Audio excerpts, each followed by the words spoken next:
right, ladies and gentlemen, welcome to Ogre. Old Guy's Geekly Review. This is my great buddy, Nick. He's just amazing. I'm so glad to have him in my life. It's a good time to be alive. And this is my friend JD. I feel equally as lucky to have met him. I love and you, have. man. Thank you, sir. That's actually one of the movies on my list. So we are going to do, for our special 10th episode, a pseudo top 10 list. We're not going to rank them, but these are my top 5, his top 5. And so it's going to give you a... Mash them. Yeah, it's going to give you a good idea of what we think is some of the best stuff for old guys out there. Yeah. Old Guy Geekly Review. If you're anything like us, you'll like some of these. Even if you're not like us, you'll like some of these. Yeah, you might like it. You might try it. You might like it.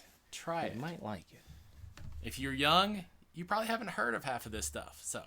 Try it. You might like it.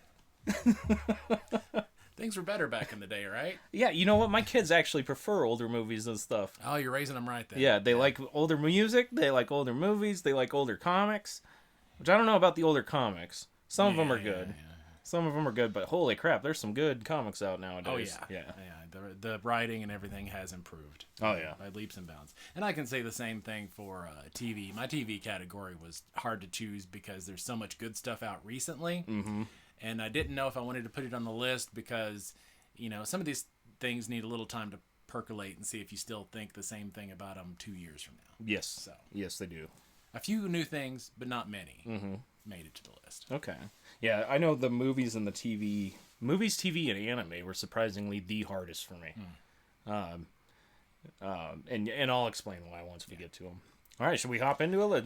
Movies. All right, let's do movies. What were those movies? All right, now, who wants to start? You want to start your list first? Yeah, why not? I'll start off with, all right, so this one was, it's always been a favorite of mine, and it's actually really relevant now because it's back in the news, and that's The Matrix.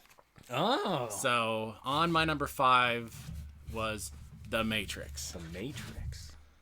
You know, just had so much fun when it came out. Yeah. I wouldn't say 2 and 3, and who knows about the new one coming out. Yeah. But, you know, when Sarah asked me the other day what was, if I could pick 3 soundtracks that I could only listen to those soundtracks, the Matrix soundtrack was the first thing I thought of. Yeah. And that's a big reason why I like it. But love this movie. Yeah. Man, the CG in the second movie of that was atrocious, though. What was that, Revolutions? Or was that... Reloaded? Reloaded, yes. Yeah. Yeah, I didn't even think about The Matrix. Well, there you go. Yeah. Now you're like, oh, I gotta watch it again. Yeah. Speaking of The Matrix, apparently they released The Matrix Resurrections on PS5. It's some sort of experience you can get on PS5 or Xbox One X. Oh, interesting. So you might want to check that out. It might be cool. I might check it out myself because I am a pretty big Matrix buff. All right, you want to take turns doing this? Yeah. Okay. So you're next one in line there. All right, now this one is my number 1 movie of all time. Really? And I start with the number 1. Okay. Okay, never mind. No, we'll do it. We'll do it. Yeah, We'll get it out. We're not in any order, so. Hackers. Oh my God, Hackers From the 90s. I think it came out. Angelina Jolie. Yes. Well, yeah. Oh yeah. I bet you'd say no more. Yeah. No, I love that movie. It does not hold up well. No, but The graphics are terrible.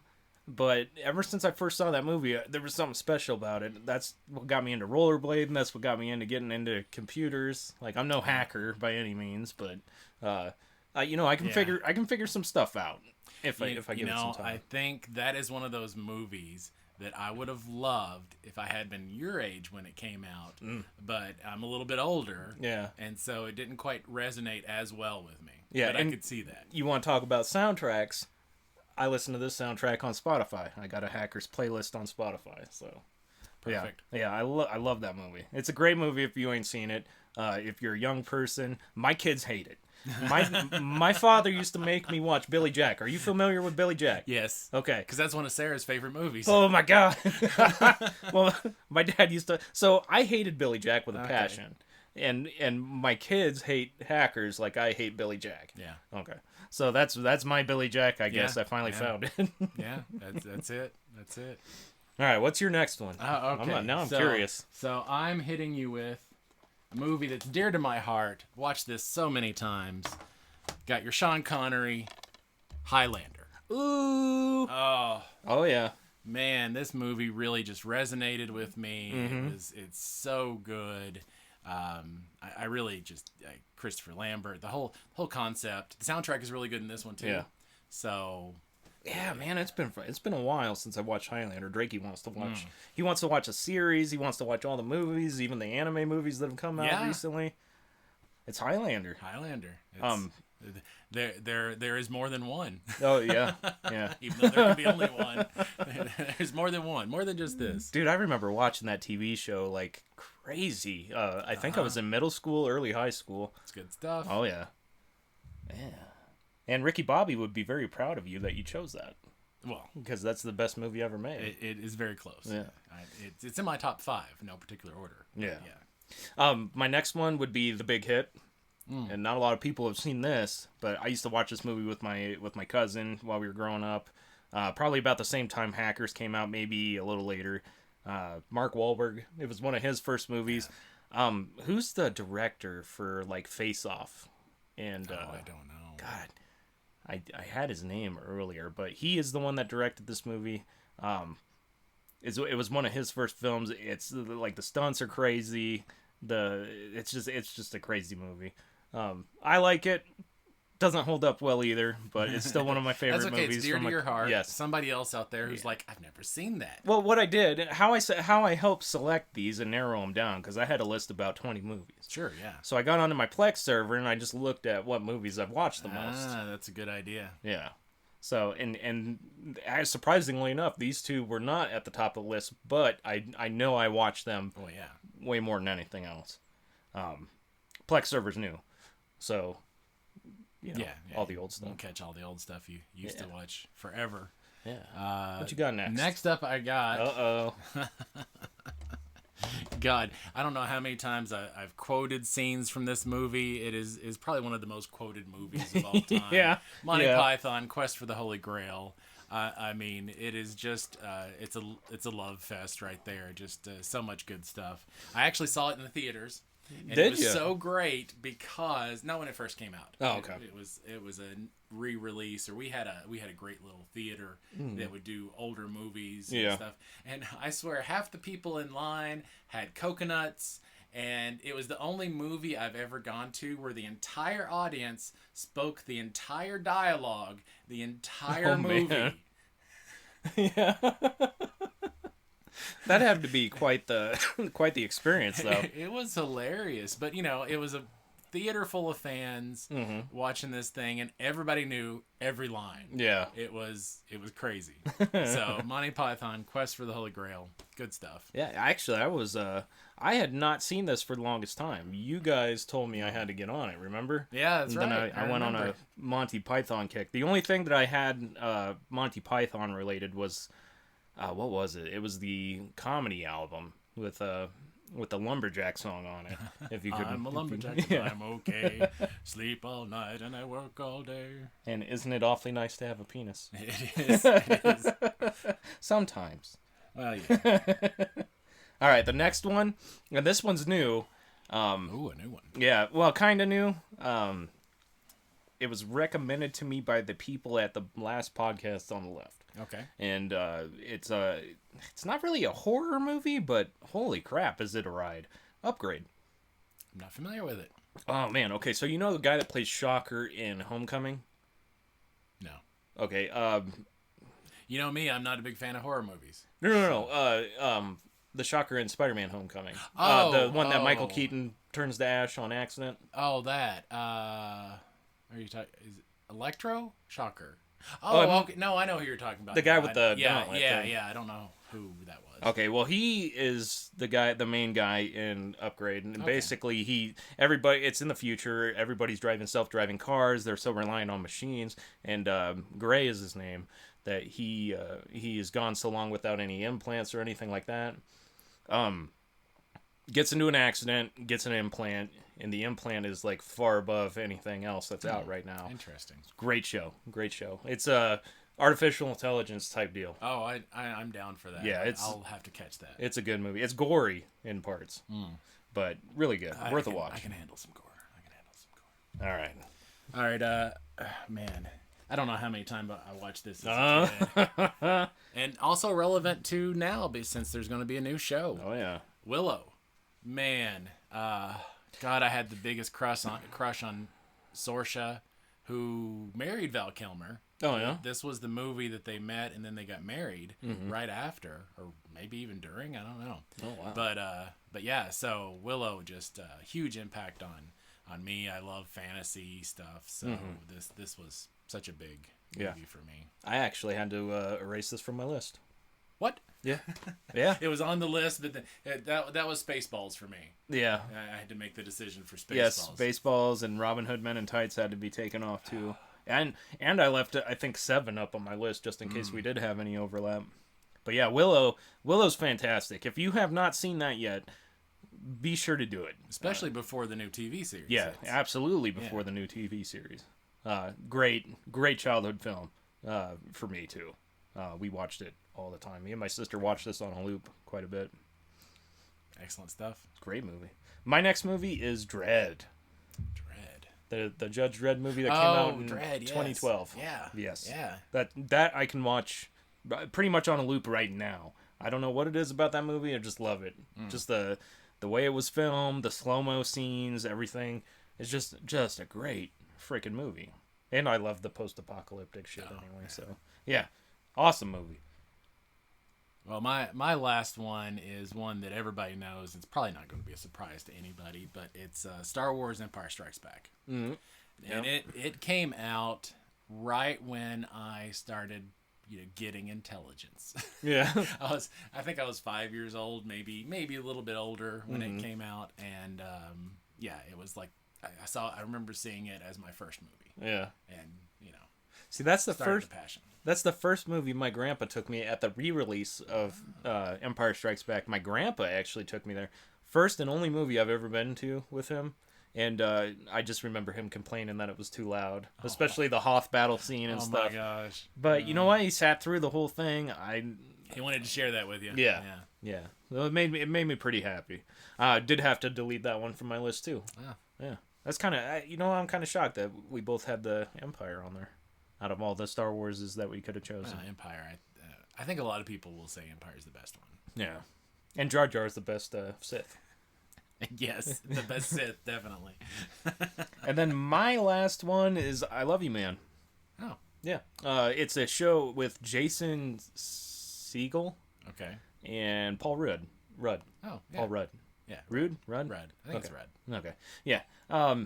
It's just about two guys that became super good friends. They have like a fallout, but oh my god, what a great relationship. When we moved away from Nebraska and I had a falling out with my friend group, I got seriously depressed, and I kept playing that movie, and at first it made me depressed, then it made me thankful that I had a relationship like that, and now I just watch it because I feel like I got that relationship again. Yeah. Things are good. We haven't had our falling out though. No, and hopefully we never do. Maybe one of these lists will be like, oh, no, wait, I can't believe you didn't put that. Oh, crap. It's the end of Ogre. It had the potential. It'd be the X-Men waifus. Yeah. Oh, yeah. Yeah. Maybe. Who knows? Did you want to put your runners up on the list? Or did I mention... Well, I did... Well, Lord of the Rings, the Peter Jackson original trilogy, and Thor Ragnarok were the ones that I had just off the list. Yeah. And the ones that I had off the list was The Interview, Seth Rogen, James Franco. Yeah. Where they assassinate Kim Jong-un. Or Kim Jong-un. Yeah. Funny movie. Just never ceases to make me laugh. Never. Is that the right way to say it? It is now. Okay, it is now. Yes. Yes, that is an ogre. That's going to be t-shirt material. There we go. Nice. Yeah, okay, so obviously Spider-Man No Way Home is hitting not next week, but the week after. So we got a little, just touch more than a 2-week wait. Okay. So not this weekend, but next weekend. Okay. So like 8 days. Dang. Man, that came up fast. That came up so fast. Yeah. Yeah. And I can't wait. I've been seeing, all the leaks and stuff and the footage where I see where Spider-Man are added back in. Yeah. I'm so excited. But they left one thing out. There is a web coming out of one of Doctor Strange's portals. Oh. And grabbing onto Peter's foot. Whether that's one of Peter's own webs that got slung through Doctor Strange. Yeah. I don't freaking know. But it's going to be good. Yeah, I'm so excited. Yeah, and people are paying crazy money for tickets. It's going to be a good thing.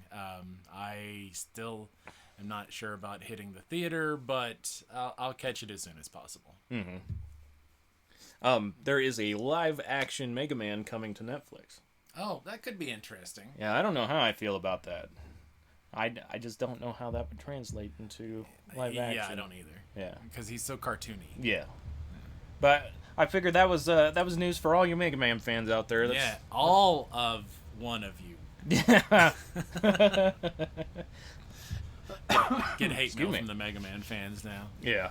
Oh yeah. We're gonna get death threats.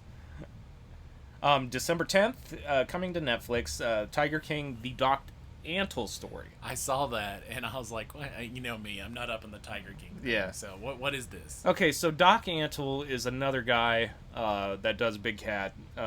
He raises them, makes money off of them. But it's rumored that he has gas chambers on his property, so when the tigers go too old where they can't be of any service to him anymore, he gasses them. Okay. That's pretty bad. That's pretty bad, isn't it? Okay. I don't know. I would have to know the situation, because people put down animals when they start to suffer. But okay. if they're not, then yeah that's bad. Okay. Well, these ones. Okay, so I think they said that they can kill people at 5 months old. That's when they stop bringing in the money for them, for the most part, because people like to pet the tiger cubs. It's a tiger cub puppy mill. Now, I'm not accusing him of having the gas chambers. I'm not saying that he's got them on his property and that he is killing them. I'm just saying that's what has been said. That is what I know about him. That's what I've heard. Is there any truth? I'm not a detective. Look at me. I'm not gonna. So, allegedly. Let's use that word. Yes. But he also entices like underage girls to come and live with him, and he's got like a whole brothel, not a brothel, god dang, a whole collection of ladies that stay with him. Okay. And there's a lot of ladies that are speaking out that say that their time there wasn't all that grand. Wow. Yeah. So I guess we'll see there what happens. But yeah, I have just a really non-YouTube comment. Yeah, I don't about all that. It's a train wreck. I'm so invested in this damn story that I'm gonna keep watching, but I'm gonna watch my mouth. I promise you guys that I'm gonna watch my mouth because I don't want no big cat people problems.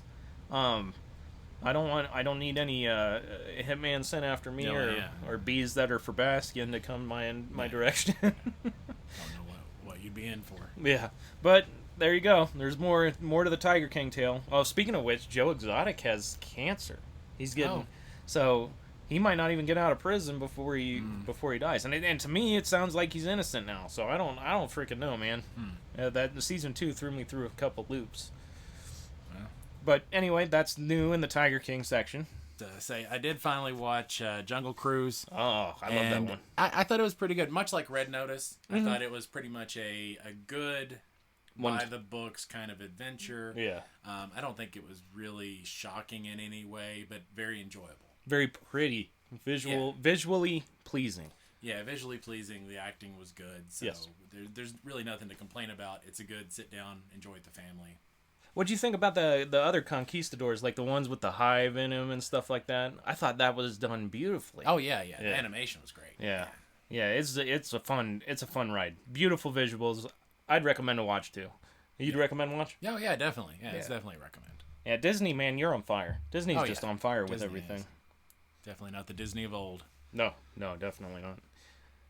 John Bernthal says if he comes back to play the Punisher in the MCU, it has to be done right. Yeah. If it's not done right, he ain't interested.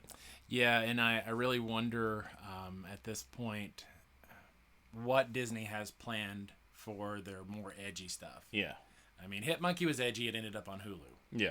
So I'm imagining that there's going to be more of that in the future. I think we're going to start seeing more of those properties, maybe like The Punisher, end up on Hulu as opposed to Disney with an edge. Okay, so my next question would be, would that prevent them from joining the MCU?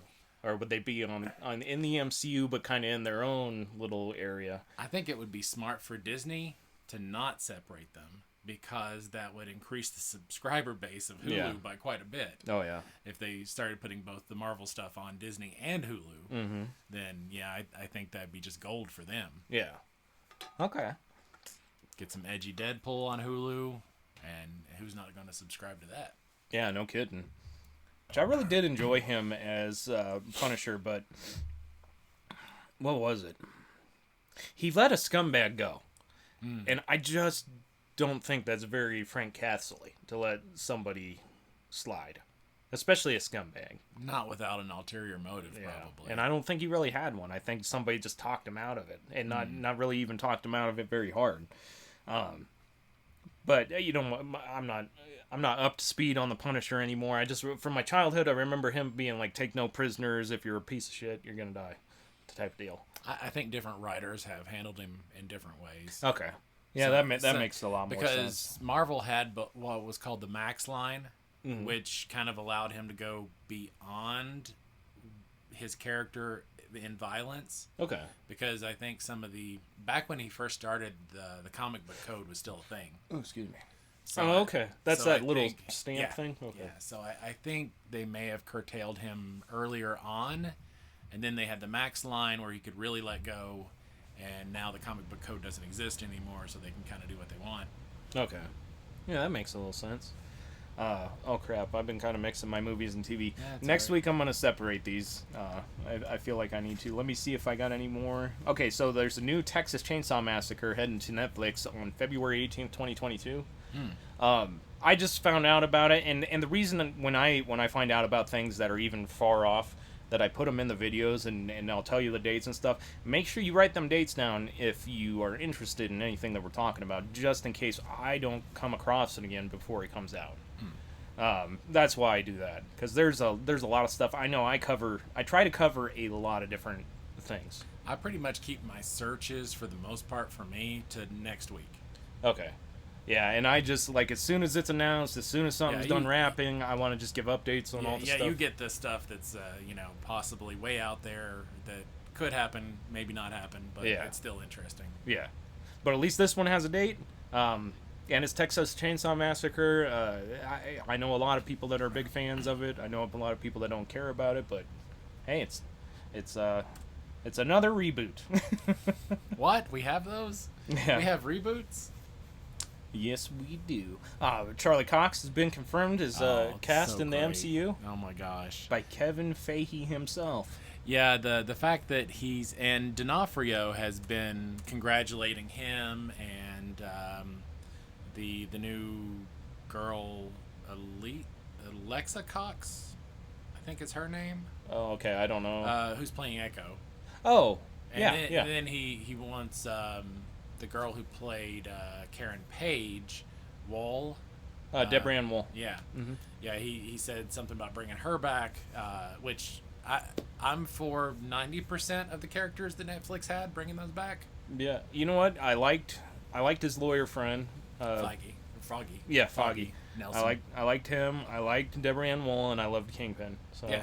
I mean, I'd be so cool with them bringing him back. In fact, Daredevil was my favorite Marvel show on Netflix.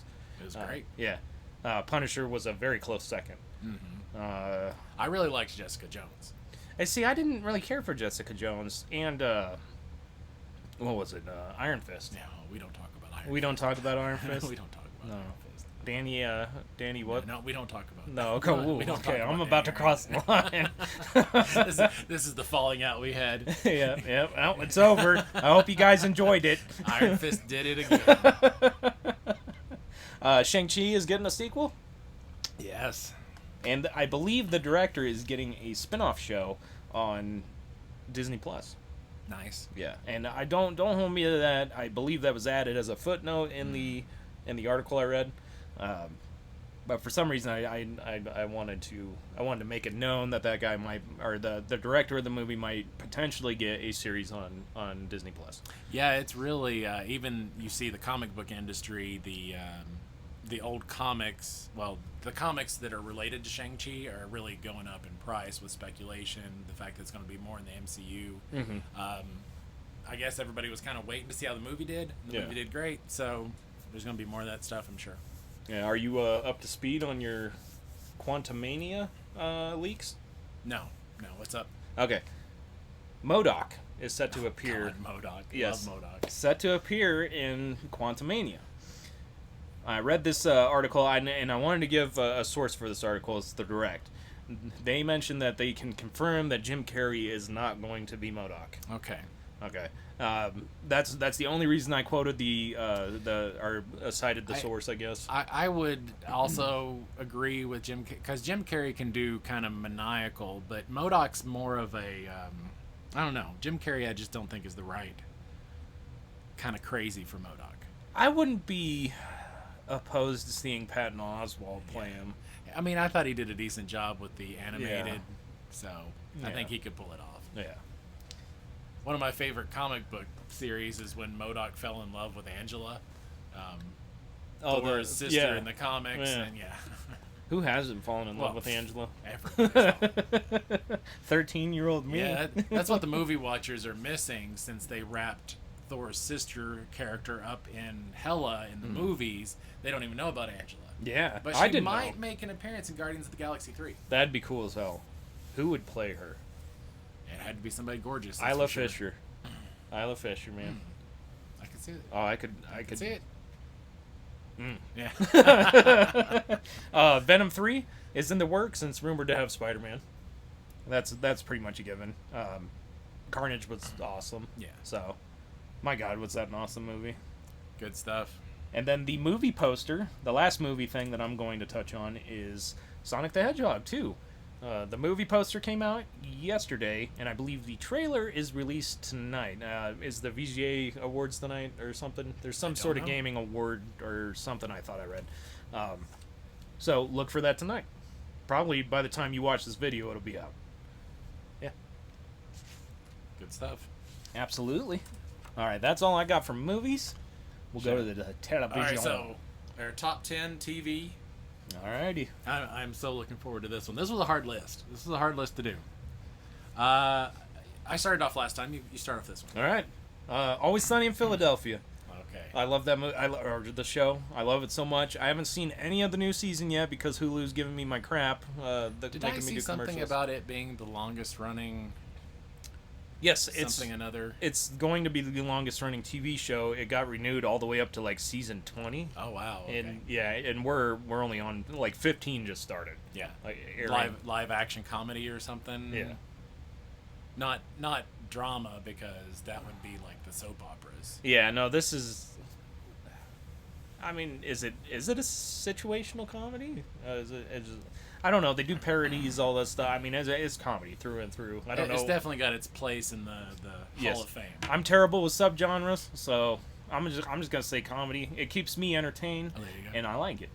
There you go. Yeah, I'm super terrible with subgenres. I got into it with some one of my ex coworkers at First Data when I worked there asked me what kind of music I like, and I said metal. And he goes, "Oh, sweet. What kind of metal you like?" And I was like, Metal.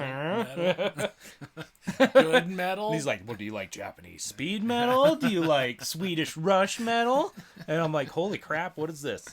One on the list here is the Highlander TV show. Yeah, that's a great one. Yeah, if you haven't seen the Highlander TV show, I mean, it really has a special place. It was Quantum Leap before Quantum Leap. You know, all the flashbacks and the fact that he had so much history and everything because he lived so long really made the show something special. Yeah. And it was out for 7 seasons, a long time. Like I think so. And I like how they meshed the movies together in Endgame, or the movie and the TV show. Yeah. I was really Now I got an urge to watch the Highlander again. I remember I had so much fun. I was like, I'm going to watch every episode. And you couldn't find, this was back before streaming, of course, and so you had to buy all the discs and the seasons and stuff. So I went through the whole, getting all the discs and watching all of it. God, you know what? I'm so envious that people don't really have to do that anymore. Yeah, you can just hit a couple of buttons and there you go. Yeah. God, buying discs and trying to get like a full collection of something was terrible, especially like when I was collecting Dragon Ball Z. I started on VHS. Yeah. That I started on DVD. Yep. And now I'm doing it on Blu-ray. Yep. And yeah, and then sometimes they wouldn't finish the VHS run. Yes. Because the technology had changed, and so you've got part of a collection of VHS and part of a collection of DVD. And, oh, so awful. Yeah. Well, we almost have our Naruto collection complete on DVD. Nice. Now they're starting to re-release the old series on Blu-ray. So it's just like, oh, why you do this? Money. Yeah. I think it's more technology than money. Just once the old technology goes away. What else you got on the TV list? Next one is a pretty much brand new show. We're still waiting on season 3. It probably should be much lower on my list because they are teasing us with season 3 so freaking much, and then not giving us anything. Especially yesterday when I checked their Instagram, it said, "Look at these." Swipe right for, what was it? Season 3 trailers. Okay. And it was just the actors sitting on the steps of their trailers. So to the boys, which is my next favorite TV series, yeah. I'm gonna give you guys, you marketing team, a couple of them. Why you do this? I don't understand it. Actually, I do understand it. You're making me really just want to... Oh, I need it. Season 3 will be as amazing as the other two, I'm sure. And I'm hopeful for the spin-offs that they got planned. So. Yeah. Oh, what a show. Yeah. God, what a show. Yeah, I can... That's definitely in my top of watch lists. But, I tried not putting too many new stuff because I want to see how it sits. Yeah. Well, these are TV shows. Okay, so Always Sunny I've watched more times than I can count. The Boys I've watched multiple times, and I got to watch it again with Logan because Logan. Oh, I'm not saying it's bad. The Boys is great. Yeah. So a TV show has got to be really good for me to rewatch it. Yeah. And these ones are definitely rewatchable for me. Yeah, there's so much stuff out there. How do you even have time to rewatch something? It's hard to do. Yeah, it's really hard to do. You got to make time for it. And so if you're making time to rewatch something, it's good. Oh yeah. Yeah. Oh, let's get back a little bit. There we go. I got Buffy, the old Vampire Slayer. So, I love the movie. Yeah. I love the TV show. Fallon had never seen the movie or the TV show when we first started dating. And this was probably back in 2002-ish, 2003. So the Buffy game comes out on the original Xbox. Okay. Bought it for her. She loves it. Oh. She loves it. So now she likes the movie, she likes the TV show, she likes everything. And they've continued the story in the comic books. Season 11, I think, is out in the comics. Yeah. But yeah, it definitely has its own place in the sun. Mm-hmm. I mean, Joss Whedon is not exactly talked about in the same reverence as he once was. Yeah. But I love his stuff. Yeah. Yeah, he's definitely got some good stuff out there. Firefly, I was late to jump on that, and holy crap, I'm mad at myself for taking so long to watch it. Yeah, so Buffy, that's a special place for me. Yeah, Buffy's pretty dang good. My next one is Impractical Jokers. That never, like, if I could have the worst day in the world, throw on that show and just laugh. Yeah. It's just a good show. It's good to have that show in the bank where you're like, I just need a little laugh, and then you put it in. Yeah. Put it in. And this one I can pop it on. I can go watch or cook. I can go do whatever the hell I want to do. I'm just listening to it, and some of the stuff they do and say is just so funny. And then hearing them laugh, they got very contagious laughter. Yeah. So I can't help but to join in. Yeah, I didn't put it on my list, but Whose Line Is It Anyway? Oh, yes. Would have been a TV show for like that kind of purpose. That's what I go to. I watch an episode of that for a good laugh. Yeah, that is. Oh man, that's a great show, and they're still making new episodes. Yeah. I'm gonna have to find some of those.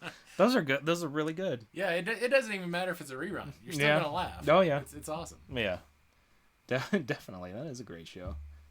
All right, what was your next one? Or did we do your? Yeah, Yeah, no. I did Buffy. And then I did Impractical Jokers. Oh, okay. So one that you may not even be familiar with. Kindred the Embraced. I don't know that one. Much like Firefly, it was one of those shows that was excellent, got a single season, and was gone. Okay. And now, unlike Firefly, where it was all Fox corporate screw up that messed it up, the lead actor died in a motorcycle accident. Oh. And so, but this is based off of the vampire role-playing game, and it was so good. Really? So good. And you actually, when you watch it, you'll be like, oh, I know him from this, and I know her from this, and I know him from this. Oh, really? Yeah, because the actors just went all over the place and did bigger roles from that show. Oh, wow. Yeah, I've never heard of that before. Kindred the Embraced. You can borrow it here. Yeah, shoot. Here, enjoy, my friend. Awesome. Most people haven't seen it because I think it was early 90s. Okay. It only got the one season, and yeah. Huh. Yeah, man, I've never even heard of that. I'm actually kind of... So much potential. Like Firefly. Yeah. It was a good show that got nixed way too early. Okay. And my next one is going to be Breaking Bad. Oh, well, yeah. That's probably the best TV series I've ever seen. Yeah, it is the best way to teach your educators how to plan for retirement. Yeah. Yeah, no joke. No, it's a good show. Yeah, that one's pretty good. And then, did you put honorable mentions on yours as well? I got two more on my list. Kindred was my third one. Okay, yeah. Two more on my top 5. Breaking Bad was my fourth one, and then I got 4 more left on this. Okay. Yeah, it was hard for me to narrow this list down. Yeah, so I've seen all the Star Trek. Okay. And I have to say that if I was to have to go back and only pick one of them, and this was hard, I would have to go with Deep Space Nine. Okay. Love The Next Generation, love Voyager. I've enjoyed them all. But I think back when TV was so focused on reality and there was so few scripted shows, Star Trek seemed to be, for me, the one that still had a good story that wasn't Survivor and all this other stuff. Yep. So I during that glut of TV time where there just wasn't a lot of scripted television, Star Trek was a nice place to be for me. Okay. So I enjoyed that. Yeah. Yeah, we really did get bombarded with reality TV there for a bit. Like everything, there was a couple times where we'd be going through all the channels and it'd be, like some sort of house swap show on TLC because we had the basic cable, so it was TLC was some house swap show, CBS had Survivor, freaking, American Idol on Fox. Yeah. I mean, some kind of reality show. Yeah. So that's why I started getting really into movies and collecting movies and stuff. All right. My next one is going to be How I Met Your Mother. Oh, that's a great series. Yeah, I've watched that a few times now. And probably relevant since How I Met Your Father's coming out. So. Yep. Yeah, that's why I'm gonna be heartbroken if they ruin it with this new series. So I hope they take care of it. I really hope they do. The thing I worry about is how do you recreate the magic of that cast? I mean, not every actor, actress can be those cast members. They can't. And that's what I'm worried about. Yeah, I have no idea how they're going to do it. I mean, there's a lot of chemistry. Yeah. Now you're giving me more things to worry about. Sorry. No, there's a lot of chemistry between that old cast, so that everything worked out really good. Yeah. Except for Lily and Marshall. Apparently Lily hated kissing him because he was a smoker. Yeah, I think I read something about that. So, but you know what? I would have never known that watching the show. They're just did a really good job. Yeah, that cast was just amazing. Mm-hmm. Just such a good cast for that show. Oh yeah. But mine is Firefly for my last one on my top 5 list, and we've talked about it. So if you haven't seen Firefly, catch it. It never got another season. The comic books did continue the run, like Buffy. Mm-hmm. It's another Joss Whedon. The Man They Call Jane. But oh god, that was such a great episode. They're all great. They are. They're all great. They are. Yeah, this is a show. If you have not watched it, this is a must-see show. In fact, you know what? I'm gonna throw it out there that pretty much every show that we just told you is probably a must-see show. Yeah, I think so. A couple are very, very time-consuming. There's gonna be a lot of time in. Highlanders, bunch of seasons. Buffy's bunch of seasons. Yeah, Always Sunny is up to season 15. But I mean, you can watch episode here and there and get the gist of that show. I think Highlander, when I looked, was 120 episodes. How much was Deep Space Nine? It was 8-9 seasons. It was a lot too. Buffy? About the same. Yeah, there's some time-consuming shows here. Yeah, Breaking Bad is pretty long. What else is there? I think Breaking Bad. Well, Kindred obviously and Firefly are the shortest. Boys has only got two seasons right now. What was your honorable mentions? For TV, it was The Mandalorian. Ah, yes. Yeah, it's so new. I hate to include it, but I love it so much. Out of the new Marvel stuff, Loki was my favorite. Yeah. And I just loved how that show came together. And, yeah. And I loved WandaVision too. Mm-hmm. So those were kind of like, they're too new and haven't had time to sit long enough for me to know if they're memorable, but I loved them. So. Yeah. Okay. And my honorable mentions was The Witcher. Oh, yeah. I can't believe I didn't put that on my list. Yeah, The Witcher, man, that just kind of sucked me in. I've watched, like the first month it was released, I watched it twice. And December 17th, new season. Yeah. It's coming right up. It's coming fast. Ozark, which is another Netflix show. Really good. Phenomenal acting on Jason Bateman. Everybody in the damn show. Phenomenal acting. Great stuff.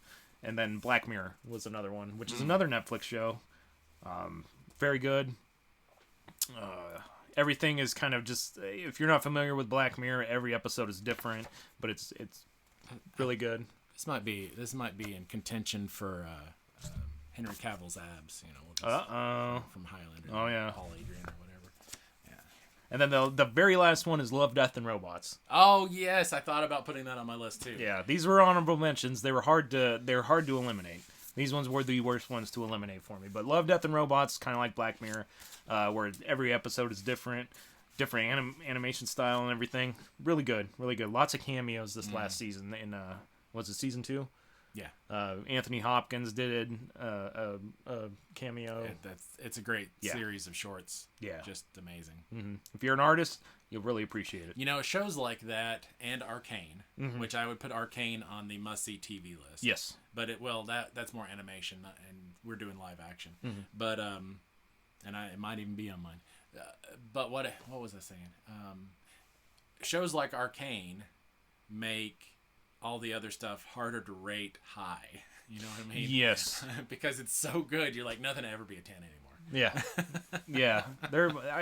That's kind of bittersweet when you encounter a show like that, or a movie, or anything like that, to be honest with you. Ruin your expectations on everything. Yeah, I'm never rating anything above a 9 again. Yeah. I love what you did with Arcane, but damn it if you didn't raise that bar way too high. Oh boy. Yeah. Yeah, you set that bar way too damn high. So that's our list. Yep, our that's Big TV. 10 for TV. I've got just a little bit of upcoming news. The Expanse hits tomorrow. So if you're interested in Game of Thrones in space, that's tomorrow. You got me again. And Crossing Swords hits tomorrow. A little stop-motion anime there. And then we saw Hawkeye this week, episode 4. Catch it? Yes, I did. I'm really enjoying Hawkeye. You know what? I am too. It might not be as spectacular as Loki, WandaVision, Falcon, Winter Soldier, but I enjoy it. Yeah. We going over any spoilers on Hawkeye? Sure, let's talk about it. Dude, when the Black Widow showed up, Yeah. I knew it was coming. I heard it on a leak. So I knew it was coming. And by the time she got there, I completely forgot about it. It was just as surprised as I would have been if I didn't even know. And it makes me wonder. I've actually got an interesting theory that they're going to make. So in the comic books, the Dark Avengers were run by Norman Osborn. Okay. Which they can't do in Disney because they don't own the rights. Right. Because he's Spider-Man universe. So I think they're going to make Kingpin the lead role in the big bad for the Dark Avengers. That's why he's probably bought Avengers Tower. And he's going to put all of the government-sponsored heroes under his control in that role. So is that who like U.S. Agent is? And, Yep. Okay. Damn. And so the new Black Widow, Julia Louis-Dreyfus. she's probably working under Right him. under I him? think. Yeah, because there is a character. It might even be no, it's not her, but there is a female character that worked under Norman Osborn in the comics too. I want to say it's Abigail Brand or maybe a Shield agent. Anyway. Oh, what's her face? Small The broker or whatever. Oh, it could be. Yeah, it could be her. Yeah. She could be part of it too. What? God, Because Van Camp? Yes. Emily Van Camp? Yeah, she could play that role too. Yeah. So, Oh, man. yeah, there's a lot of. I think they're building up to a Dark Avengers because you got Armor Wars coming out, which is going to be, and he's a government sponsored superhero. I think he's going to be wrapped up in it. It's going to be some good stuff. Dude. So exciting things. Yes. I think that's where they're going to put Kingpin. Okay. Right now, I think he's mayor of New York, which would make sense. He bought Avengers Tower. He's the mayor of New York. He controls the superhero team in Avengers Tower. I just want to know if it's Vincent D'Onofrio It's again. gotta be. They gotta have him back. I mean, he's commenting on all the Marvel stuff, so he's very much aware. Because he's tweeting so much about it, he has to be. I hope, man. I really hope it is. I really hope it is. Oh my god. Yeah, they can't replace him as Kingpin. No. Any more TV news? That is all the TV news I have. All right, I've got, since Michael Keaton's reprised his role as Batman, Danny DeVito wants to reprise his role as the Penguin. Which is interesting because he just wrote a DC comic book. Mm-hmm. Yeah. But I believe the Penguin just got casted by Colin Farrell. Yeah, I think I saw something about that. Okay. Yeah, I didn't add that to the list because I didn't know. Colin Farrell, I mean, he's kind of dropped out of the limelight a little bit. Well, and for him to play kind of a B-list villain as the Penguin. Mm-hmm. Yeah. Oh, I'd 100% rather see Danny DeVito do it again. Yeah, absolutely. Or the guy that did it in Gotham. I kind of liked him too. Did you watch that TV show, Gotham? He was really good. I can't remember his name. Yeah, but Gotham was good. Yeah. The wife calls it Gotham. Oh yeah. The Hawkeye. I watched all 4 episodes during this week. Rogers the Musical was so freaking hard for me to watch. I wanted to mention that. It just looked like a slap in the face. If any Avengers were in the damn thing, it's like, wow, that's just that put things into perspective for me because we used to do plays for like cops and stuff when we were in school. Yeah, and it was like, is that how they felt? You know, probably so. But yeah, I had to put that down there. Nick Offerman has joined the HBO's The Last of Us cast. I believe I want to say he's playing Bobby. Okay. I don't remember who Bobby is. It's been a long time. I never played The Last of Us 2 because... I still have not been able to bring myself to play it either. Mm-hmm. I mean, I know what happens. I've actually watched the animated movie version of it, so I've seen all the story, and yeah, I'm glad I didn't play it because I don't need that much drama in my life. Okay, so yeah, I don't even know what happens. Maybe I'll have to go the same route you did. Yeah. When you're looking for a very serious movie, just watch the movie for Last of Us 2. Okay. Yeah. Harry Potter is having a reunion coming January 1st to HBO Max. Oh, okay. So they're going to be on... they said something about being back on platform 9 3/4. Is that the same as HBO Max where the show is too? Where they're doing like the Family Feud version of Harry Potter? You know what? I don't know. I know I've heard of that show. Isn't it the Cup or whatever? HBO Warner has all the rights to Harry Potter, so I'm sure it is. Yeah. Okay. Yeah, that show looks fun. Yeah. Yeah. So, I know my daughter, she's a huge Potterhead. What a great show. AP Bio was canceled after season 4, which I believe they just started season 3 airing. Or maybe the 4th season just started airing. I don't remember. I haven't kept up with the show because I prefer Dennis to be in, or his name's not Dennis, Glenn Howerton. Dennis in Always Sunny. I prefer him in that. Like, Dennis Reynolds is my spirit animal. I'm a 5-star man. I say it all the time. My kids, they laugh at it. Oh my God, we quote Always Sunny all the time. Yeah, AP Bio is one of those shows that I thought I might watch at some point in time, just haven't got around to it. Yeah, the first season was great. I had nothing bad to say about the first season. Patton Oswalt's in it. Glenn Howerton. Probably a couple other people. It's been a while since I've watched it. Only watched the first season though. It was decent. And Cobra Kai season 4 trailer looks amazing. And Netflix also mentioned that they plan on keeping that show going for a little longer. So at least plan on maybe another season or 2. But also, Cobra Kai comes out this month, at the end of this month, season 4.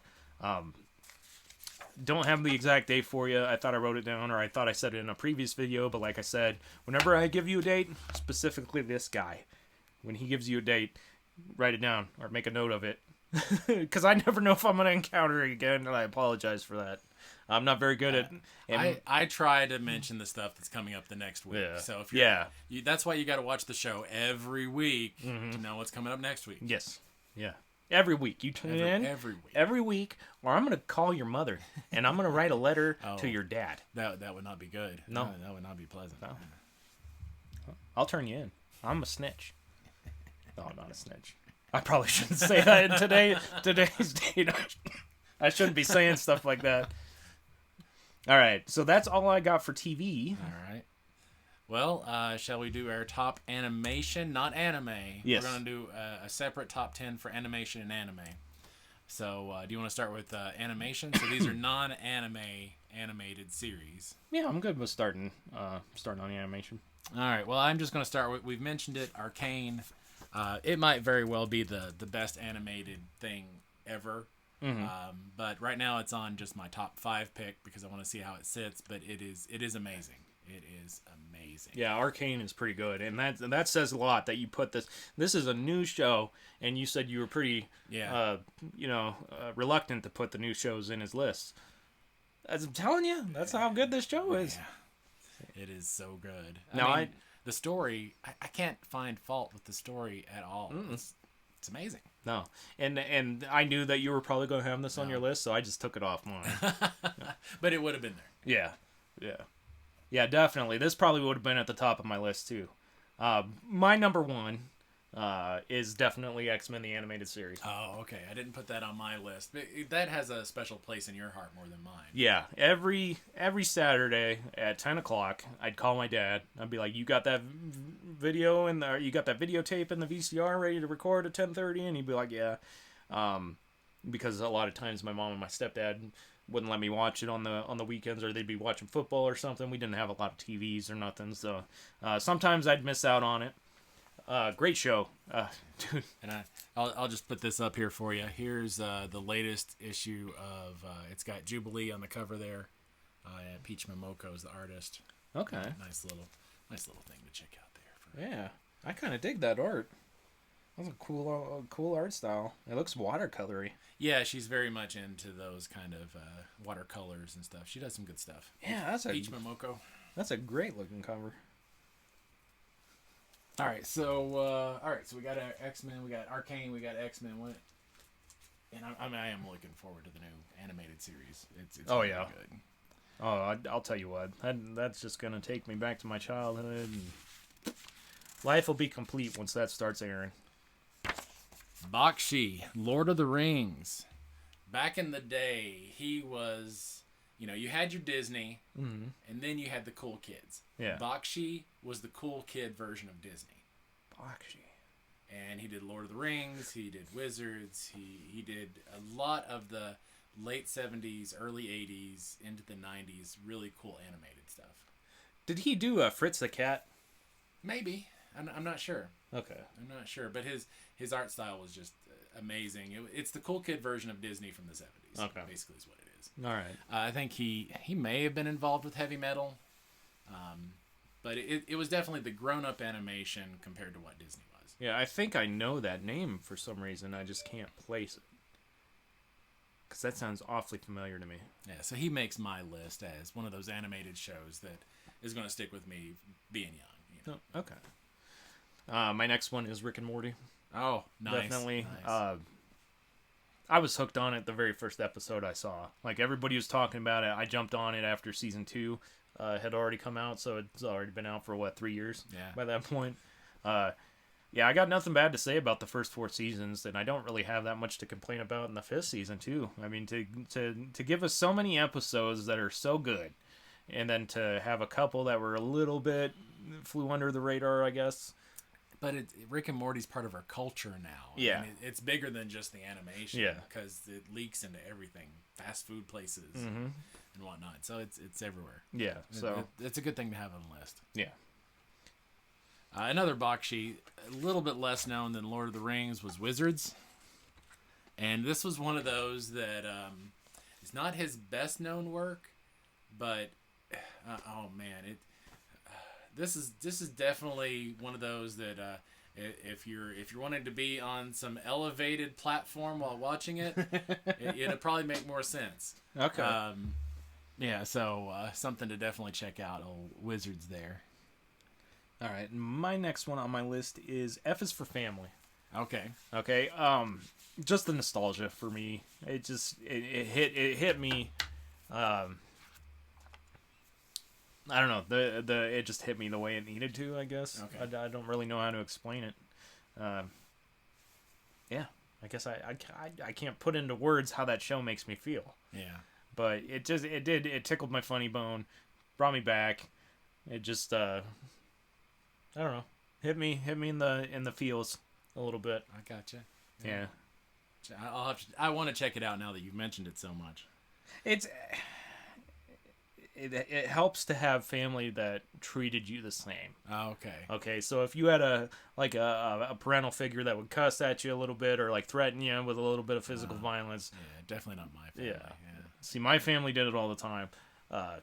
And it just that's the thing that's most important to me. I can relate to it. Yeah. Which means it's pretty much a hit. Yeah, I may not be able to relate to it as much. Yeah. Well, my next one is another new one, Spider-Man Into the Spider-Verse. Yeah. I thought that was just an excellent recent animation. Fritz the Cat, yeah. Oh, and Cool World. Okay. Yeah, I've seen a few of his things. Sorry, I didn't mean to cut you off. No. Spider-Man Into the Spider-Verse, relevant for, it's now got 2 more coming out after it. Mm-hmm.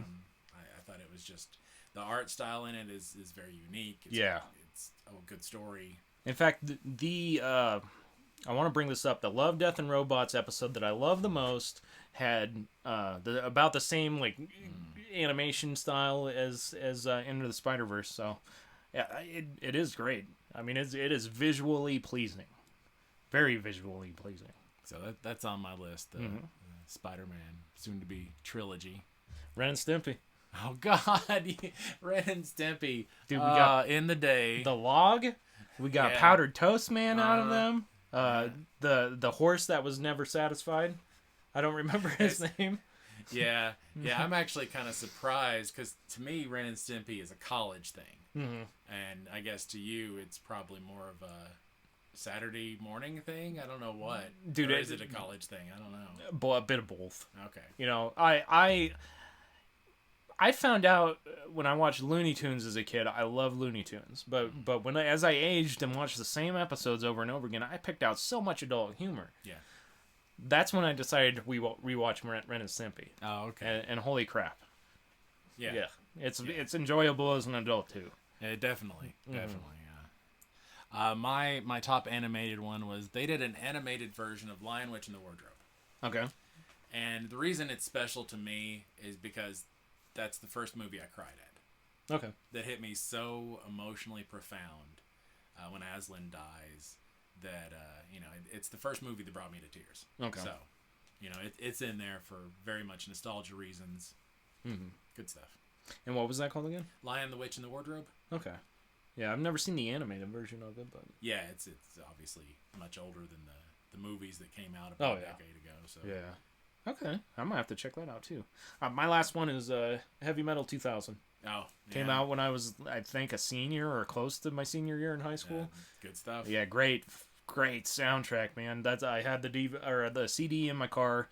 That was pretty much on a loop the whole time. We didn't really have MP3 players. Were just starting to come out back then. What a great soundtrack. Love the animation. It was the first adult-ish animation that I saw that was American. I think that heavy metal, all the bakshi stuff, is something that for younger kids they've never experienced. Yeah. Because it's definitely more adult. Yeah. Definitely more of a serious, not comedy version of animation. Mm-hmm. And it's not anime. Mm-mm. So it's something that doesn't quite exist anymore. Yeah. So it's something you might want to check out if you're just too young and haven't experienced it. The heavy metals, the bakshi stuff. Yeah. Be 18 though. Well, yeah. You need to be 18 to check that out. Yeah, and Fritz the cat, be 18. Definitely be 18 for that one too. Yeah. Runner-ups? I had a couple, I think. The Secret of Nim. Oh shit. Yeah. Yeah, that came out the year I was born. Oh, nice. Yeah. That's a great one. I threw on South Park and heavy metal. South Park, to me, was funny as hell when it first came out. And I've lived the cycle where it was funny, and then it became unfunny for like a decade, and then it became funny again. I don't know.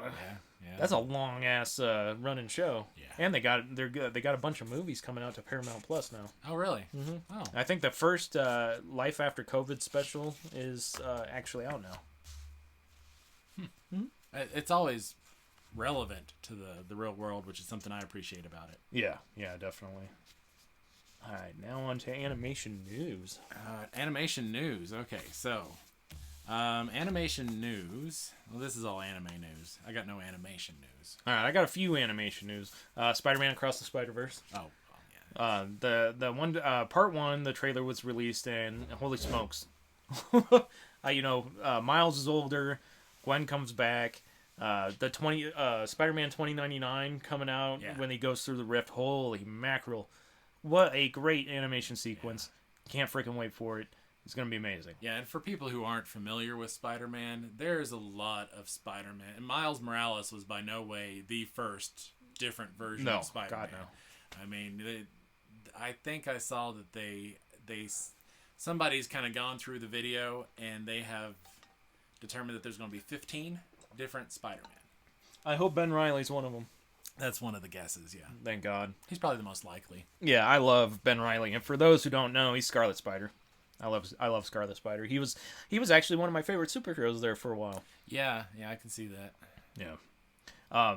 My other animation news is if you're a fan of Ice Age, The Adventures of Buck Wild is coming out. January 28th to Disney Plus. I'm just gonna throw that out there. I like Ice Age. Do I like it enough to watch an animated series? Probably not. But if you like it enough to watch an animated series, write that date down because I might not touch about it anymore. Yeah, that's one of those things. If I'm surfing Disney and it happens to be up there and like nothing else is on, I'd probably just check it out. Yeah. I don't know if it's going to be... I'm assuming since it says The Adventures of Buck Wild that it's going to be a show instead of a movie. But I could be wrong. Could be shorts. Yeah. All right, yeah, I guess it could be. Never know. More information as we find out, maybe. I don't know. The last one is The Boys is getting an animated TV series, as well as a live-action spinoff called The Boys Everywhere. Diabolical. That was my butcher voice, which it was actually decent. Oh, I thought I butchered it. Hey. So yeah, more boys stuff. Holy crap. Hopefully they don't have the same marketing team that's going to keep teasing us for years on end. But yeah, I mean, it's The Boys. Yeah, What could be better? It's The Boys. And I don't believe I have anything for... Well, you got your anime top 5, right? Oh, I do have my anime top 5 though. So our anime top 5, not animation top 5. And let's see if we can surprise each other with this. Do you want me to start or do you want to start? You go ahead and start this time. All right. I am going to start with Tenchi Muyo GXP. Oh, I love Tenchi Muyo. And the reason I say GXP is because you know I like my harem anime. Mm-hmm. And in GXP, he actually he marries all the girls. Oh. He gets them all. And so it's like the ultimate sister waifus. Yeah. Yeah, and so I have to appreciate it just for that. It's I love my harem anime most of the time, and this is definitely one that I enjoyed a lot of. Okay. My number one. You know what?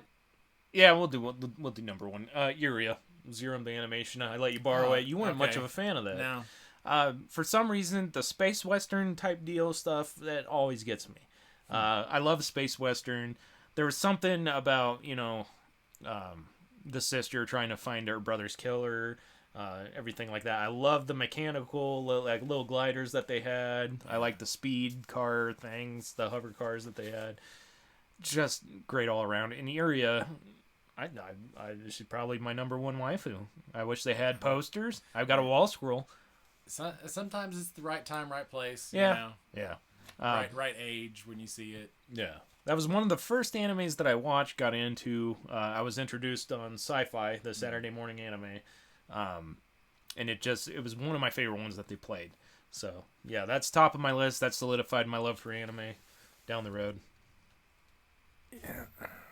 All right, what you got next? All right, so next on my list for anime, so many lists. Where they all at? All right. Have you ever seen Chobits? Chobits. I have not seen Chobits, but I've heard of it. Yeah, it's by Clamp, and I don't know what happened to our You know, the camera readjusts its light for some reason, so yeah, you might be just trying to ice skate uphill with this. We'll just stop doing that. We'll just talk about them because it's just a big blob right now. Yeah, that camera. I don't know why it adjusts automatically, but Chobits. Yeah. Chobits was a lot of fun. It's a romance comedy sci-fi. okay. Yeah, those are always good. Yeah. Yeah, Chobits. Let me see the picture for it. Yeah, I know I've encountered it, but I've never actually taken the time to watch it. So I enjoyed that one a lot. Okay. Nice slice of life romance with all of a sudden a bunch of sci-fi kind of stuff thrown in to make it a little more interesting. It's good stuff. Yeah. Well, I'm going to see if I can surprise you with this one. My number 2, Kashan Robot Hunter. And it's only a 4-parter. Yeah, I'm not familiar with it. Really? Yeah. It has... Okay, so for being so damn old, it has one of the coolest fighting scenes that I've seen ever animated. Another one is... I got one further down on my list that has a lot of good fighting scenes. But, Kashan Robot Hunter. I love the story. Robot oppressors. He goes and just basically frees slaves, saves the world. Great show. And they sounds cool. Yeah, they have a Concerned Sins, I believe, is a sequel to it. That's what my friend told me, and I believe I bought it, but I just never watched it. So you know what? I just reminded myself that I need to watch it. You put it up. Yes, bam. Yeah, and you'll know this one. Okay. Slayers. Oh, what's that? You know Slayers. Lena Inverse, the only anime chick to get made fun of for having small boobies. The only one ever. The only one that I've ever seen get made fun of for having small boobies. Oh, no. No? You've obviously not seen a lot of anime. But no, that was my first encounter with that. Right. Slayers is great. Oh my god, I've got nothing bad to say about Slayers. I know. It's got action. It's got fan service. Oh, yeah. It's got comedy. There's nothing wrong with this show, and all the different seasons and spinoffs and all that stuff. So Slayers definitely one to keep in mind. Yeah, definitely. My next one would be Ninja Scroll. Ninja Scroll, yes, I haven't thought about that in a while. Great fight scenes, dude. Yeah. I got the 25th anniversary special edition Blu-ray. I think I got the 20. Dude, I got all the. I like Akira, Ninja Scroll, and Ghost in the Shell. I'm buying all the anniversary editions of those as much as I can. Those are just classic. Yeah. And a lot of younger viewers probably haven't seen those because they're part of the old canon. Yeah. So. Ninja Scroll is just beautiful all around. Yeah. It is dated looking. There's nudity in it. A lot of gore. But man, some of the coolest poses, fight scenes. I have to agree. That had some nice action. Yeah. What a great Jubei Kipagami, man. Jubei. And he catches the rice ball and then puts the sword, catches the sword. I don't know what the hell happens, but he takes a bite of the right one too. It was great. Good stuff. So have you ever heard of Ayuri Aoshi? I have not. It is a rom-com harem. Okay. Another harem rom-com. I love this. It's so beautiful for the time, but it's also very funny. Okay. So it's got a lot of just great characters, but the romance is pretty heavy. I've got a soft heart, so but it's definitely a rom-com, romantic comedy harem. Okay. And Ayuri Aoshi. It got a second season to it, so it's got some people know it's out there. Okay, nice. Better than Love Hina? Oh man, yeah. Even though God, is it even by the same person? They're very closely related. Okay. In what they are. Well, maybe I need to check this one out then. Yeah, if you like Love Hina, you'll love this. Okay. Yeah, Love Hina was one of my favorites. I think this one is a little more on the romance side, just a little bit, than Love Hina. As an older man, I'd probably appreciate that a lot more now. I think so. I think where Love Hina was a little bit more comedy driven and goofy. Yeah. This one still has a lot of that, but the romance is pretty heavy's not the right word, but it takes a higher level in the chain of things. Okay. Yeah, I might have to check that one out quite a bit. I might have you text me the name of that later too. All right, let's see here. Trigun. Oh, Trigun, yes. Space Western, dude. I love the mind games that Legato, dude. So many memorable enemies with the gun-ho guns and everything like that. Great visuals.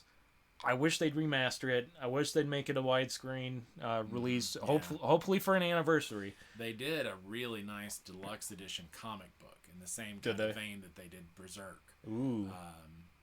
So like the big hardback book?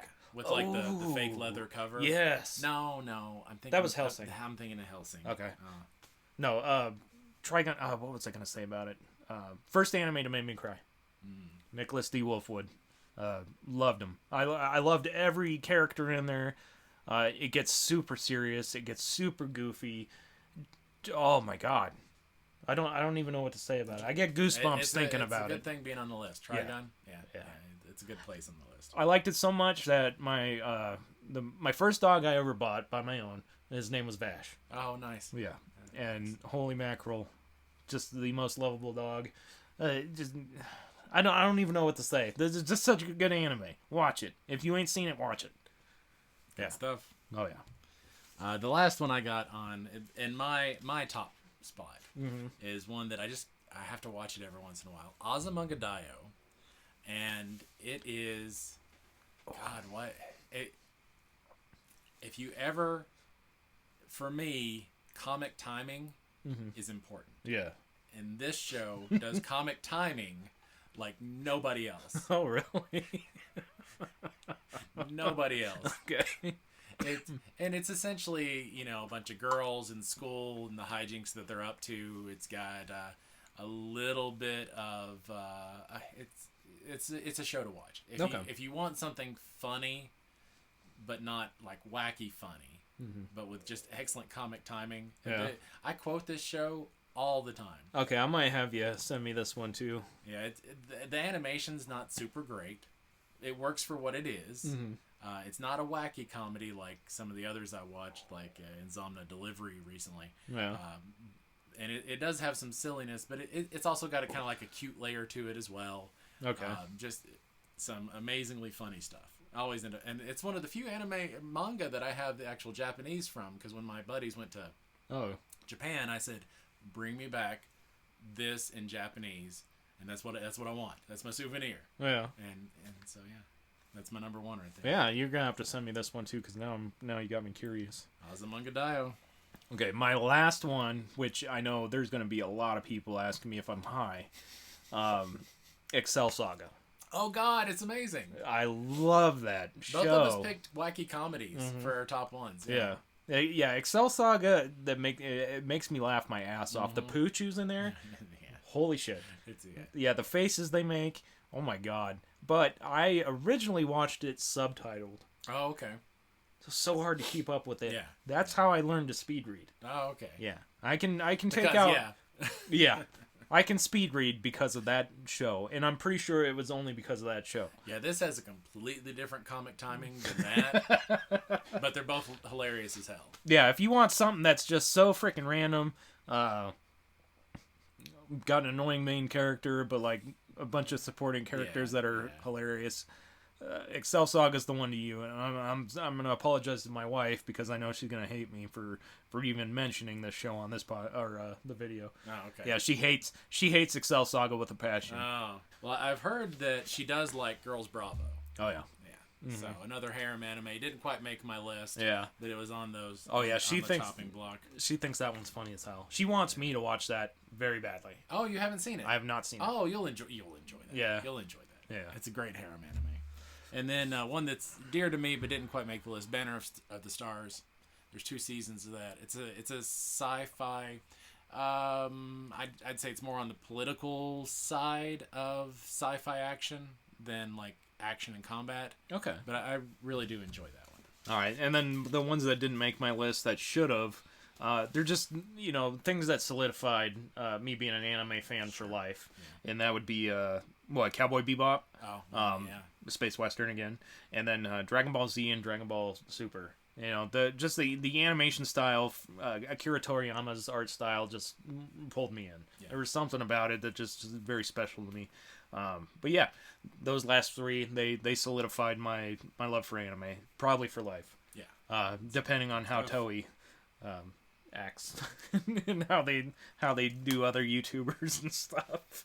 I've heard that they're we recently came across the videos about how they're kind of not nice to people that review their stuff. Oh, yeah.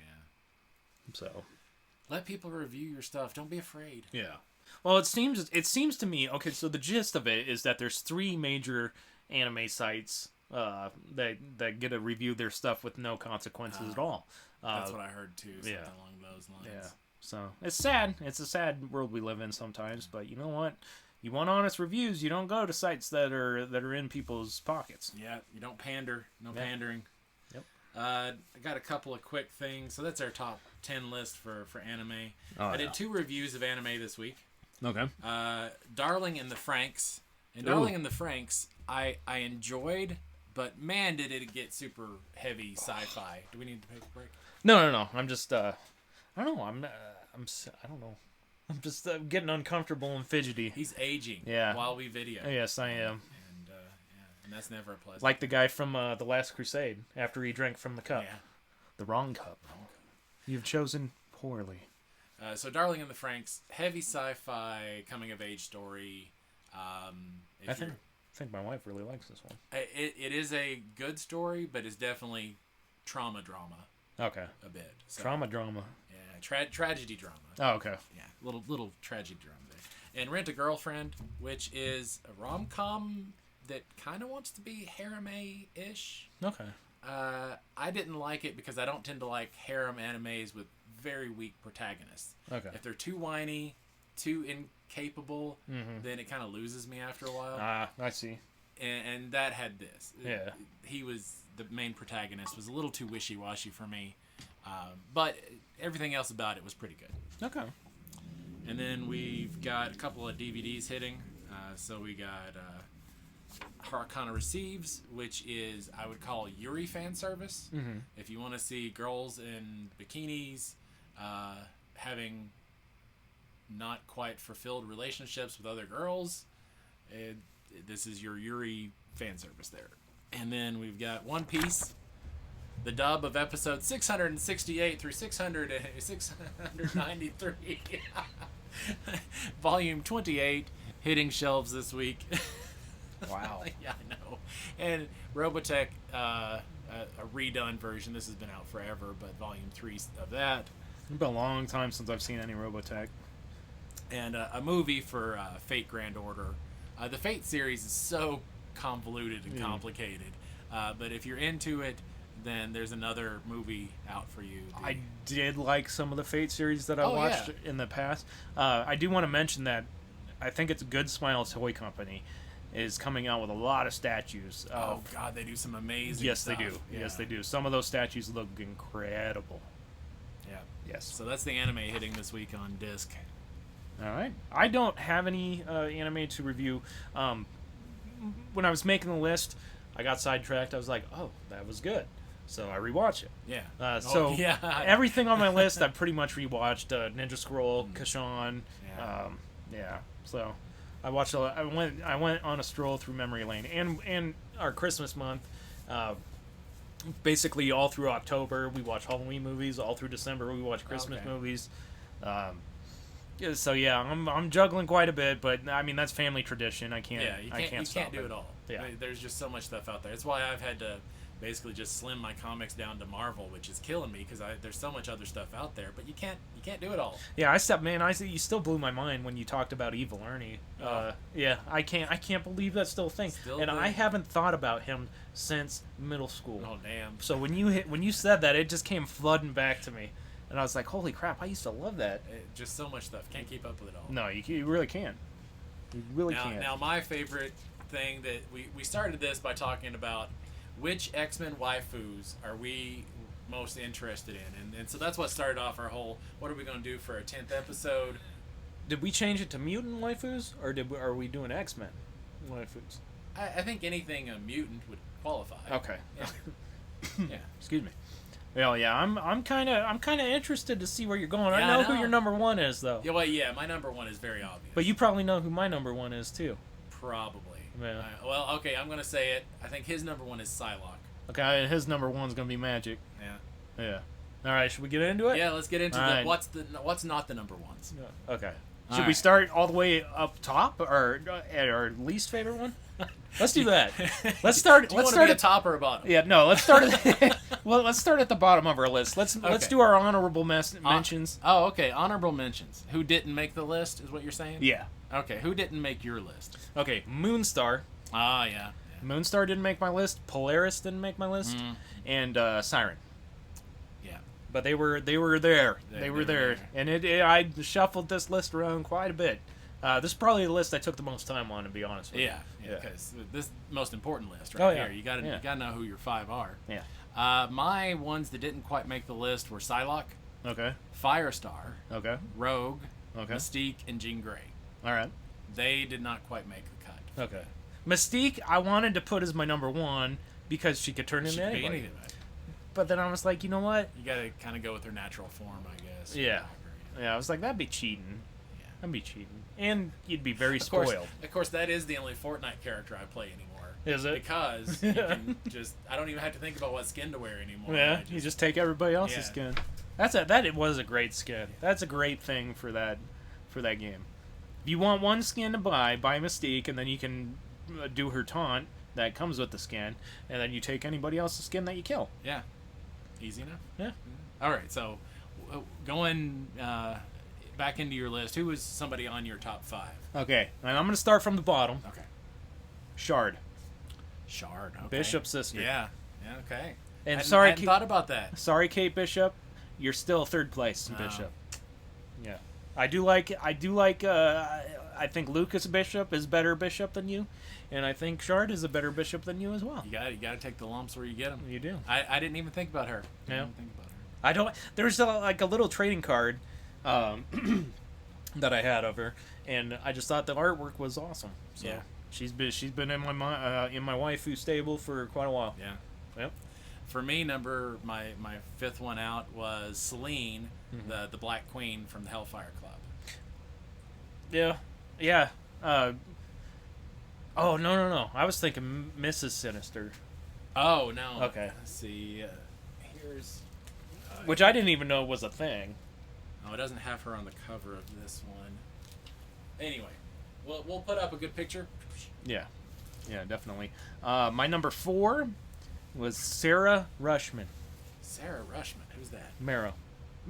Yeah. Oh, okay. I love her costume. I love her design. I like her powers. Marvel vs. Capcom 2 artwork. I fell in love with that. Okay. So I like Marrow. You know, I can see that because didn't she have a place in the animated as well? Yes. Because she was very important during that time in the 90s. No. I don't believe Marrow was in the anime. Or in the animated series. That was Callisto. For the Murlocs? Well, Marrow was connected with those as well. Okay. During that time. Yeah. Yeah, I can. She might have been in there. I could be remembering wrong. I haven't seen it all like you have. Okay. Storm is my next one. Yeah. I love me some Storm. Mm-hmm. You know, she's great. It has a lot to do with. Was it the Mohawk costume? No. So back in the day, and I'm just going to go ahead and say the next one is Emma Frost. Mm-hmm. This comic book cover right here, as a young man, was probably the most influential early comic book cover there was like Storm infiltrates the Hellfire Club, and so she's actually wearing Emma Frost's costume. Oh. And so you got the two of them battling it out. So Oh, wow. you got Storm and Emma Frost there, and that was a very influential comic book as a young man. Yeah, no joke. Wow, that's crazy. Yeah, Uncanny issue 152 there. So Storm and Emma Frost are in mine, and I got Emma Frost's collection here. Greg Horn did the art for this one, and I can't really see it too well because of but we'll put up a picture of that. Okay. Yeah, Greg Horn did the series for that, and so Emma Frost made it to my list as well. Yeah, I took her off my list just because I'm not much of a fan of Emma Frost, but in terms of hotness, she's pretty. That's pretty good cover. Good job, Greg Horn. Yeah, no kidding. Gwenpool is my next one. Yeah. Apparently she was a human first, but they retconned her into a mutant. I can see that.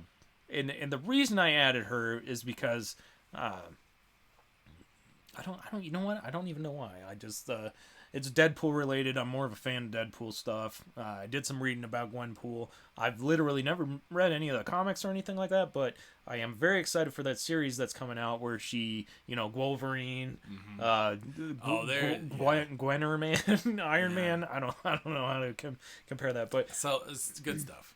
yeah, I'm definitely looking forward to the Gwenverse as well. Yeah. Especially after I saw all the other different heroes that she's turned into. Yeah. I think that's incredible. I can't wait to see that because Spider-Verse, everybody says a form of Spider-Man. Yeah, I've got a nice Gwenpool cover by Scott Campbell, and that's pretty cool. Yeah. You know what? I might be a fan. I'm definitely going to get in the Gwenpool series. And you should, Yeah, because that will be awesome. But yeah, she is my number 3. Okay, my number 2 is Cyclops' second love, Madeline Pryor, the Goblin Queen. Isn't that Cable's mother? Yeah. Yeah. I don't know if you can see it very well, but we'll put a better image. The Goblin Queen. Okay, so I don't know much about Madeline Pryor at all. So she came about when Cyclops and Jean Grey, when the Dark Phoenix saga ended, and she was lost for a while. Okay. He found Madeline Pryor, fell in love with her, and it's even relevant now because that's how the Inferno saga ends up. Okay. With her there, and I think she's going to be super important because there's some sweet covers with her on it recently because she's back now. Okay. The whole resurrection protocols and stuff. Yeah. And I think her and Magic are going to be duking it out for control of Limbo as Sorceress Supreme. Oh. And that's got me really excited about that storyline. So your top 2 waifus are going to be catfight. Yeah, and I like the little. I think I like my waifus a little bit on the bad side. So Yeah. All right, my second place, Spiral. Nice. Yes. Yeah. She's got 6 arms. Yeah, exactly. I was about to say. Yep. What could she get up to with all 6 She of those could arms? scratch my back and rub my head. I love getting my scalp massaged, and I love getting my back scratched. And she can do it all at the same time. And then she got 2 hands left over. Yeah. All the possibilities. Yep. Endless. Oh yeah. No. And I've always kind of liked her. She was more of a Mojo World. Yeah. With oh god, what's his name? Longshot. Longshot, yes. And Shatterstar. Yep. I've always liked her. I love her design. I don't know what else to really much say about I think her. that's a good choice. Yeah. I think it's a good choice. I was really surprised that we picked a lot of the more obscure ones. Yeah. Yeah. That was good stuff.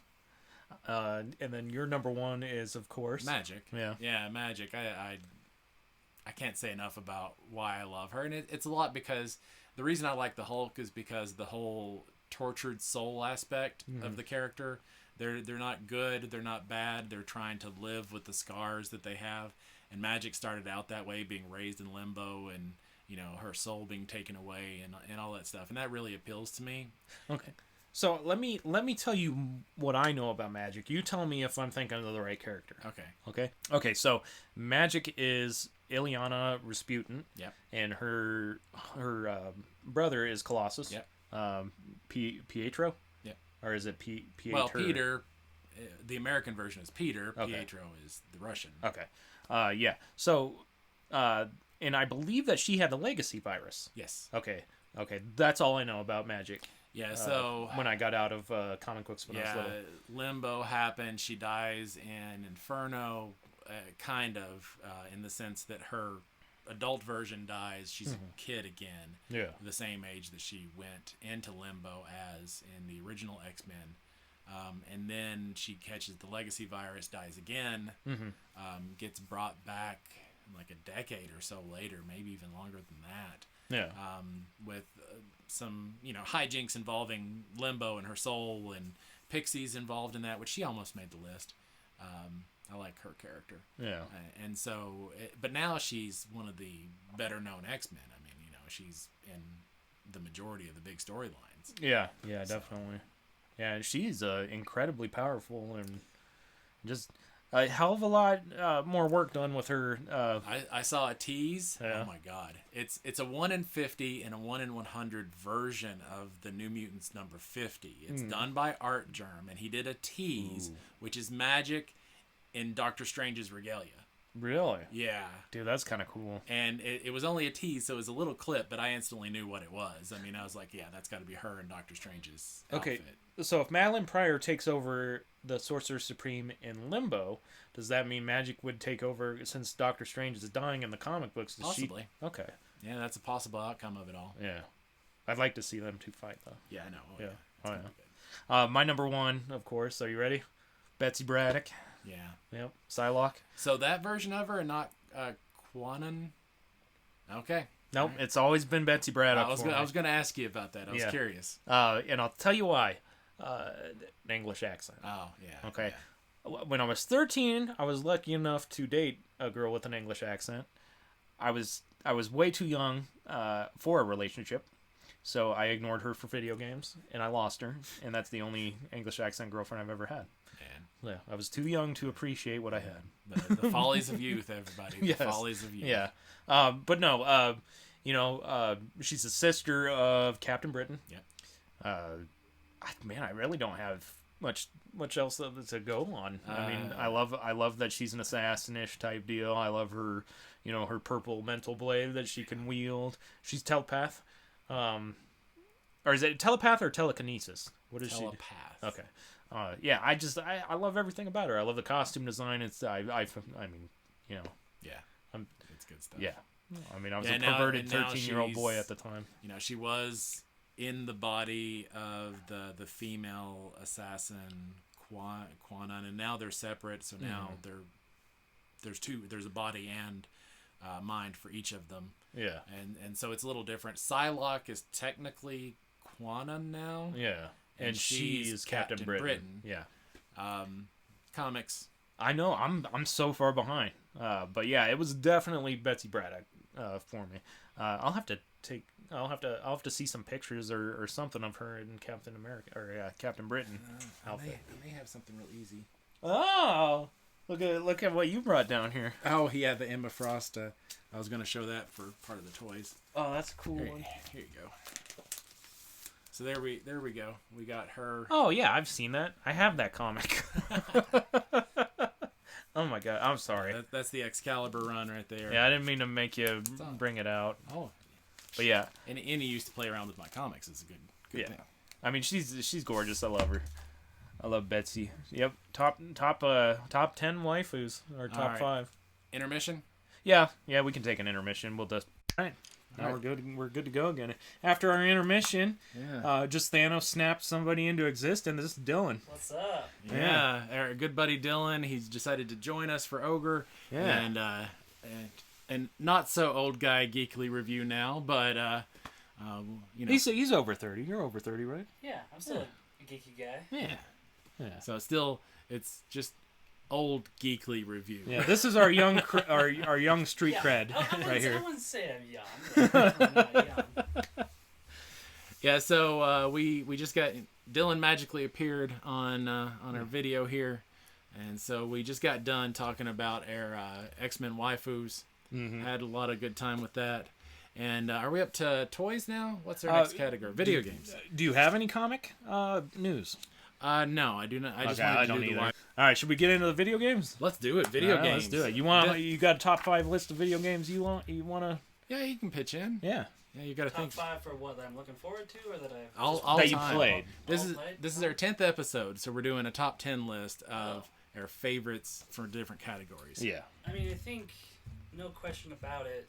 My number 1 would be Ocarina of Time on the N64. That was timeless. My first real kind of like, not RPG, but kind of like adventure title where I like just felt like I don't know how to like solve all this. It's not just a side scroller. Yeah. Just kind of opened up my world into that. That's got to be. That is a really good game. That is a very good game. It didn't Probably- make it on my list. I but didn't it's make a it on very good mine game. either. I probably. But I did not own a 64. You didn't? I had the Genesis. Okay. But I did not have the 64. I think, man, the 64 came out. I don't think I had enough time to really enjoy that system before we got a Dreamcast. I had neither of those consoles. I was Nintendo all the way for a while. Well, you know Sega does what Nintendo don't. Were you too young for that ad campaign? I don't think so. Okay. Okay, so you liked Ocarina of Time. What was your number 1 or one of your top 5s? Okay. Have you ever heard of a game called Master of Monsters? Yes. I love that game. Yeah. And it is basically, it would be such a great board game. But they had it on the Sega first. And Yeah. I've got the PS1 version of it. Okay. And basically you're a wizard in your tower and you're summoning monsters and they go out and fight your other opponent's monsters and they level up and mutate and I just loved it so much. It's a strategy game. Now we need more. I've got my PS4 and a copy still. Do you? We could sit down and have a game on the big screen. We might need the to do that at projector. some That could point. be cool. Yeah. I mean, games take like 6 hours to play that, but Yeah. still. Oh, I'd do it in a heartbeat. I used to play Total Annihilation with my friends, and some of those games got 8-hour skirmishes and stuff. It was intense, but that didn't make my list. I don't think. Well, No, yeah, that's a very obscure game. Yeah. You're not going to see it on a lot of lists. I'm gonna say my number 1 is Castlevania Symphony of the Night. That's one I can play over and over. Right after one gameplay gets over with, I could start another one. Just one of my favorites. Yeah, behind Dylan, I've got my copy. Oh man.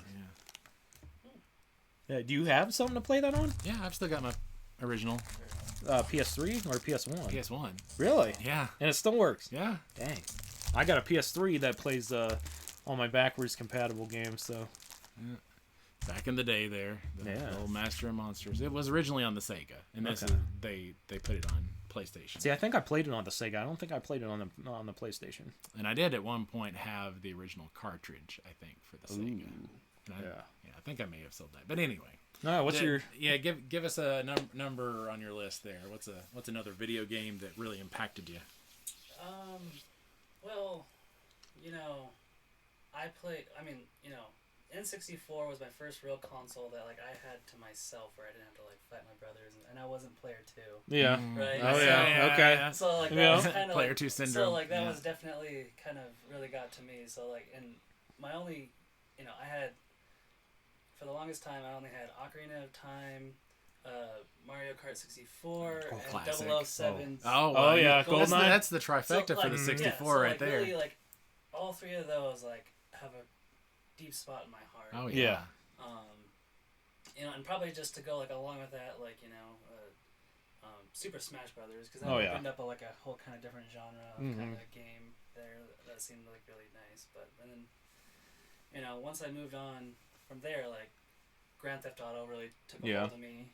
That was one of my first ones, like on PlayStation, and that was like, oh, these are adult video games.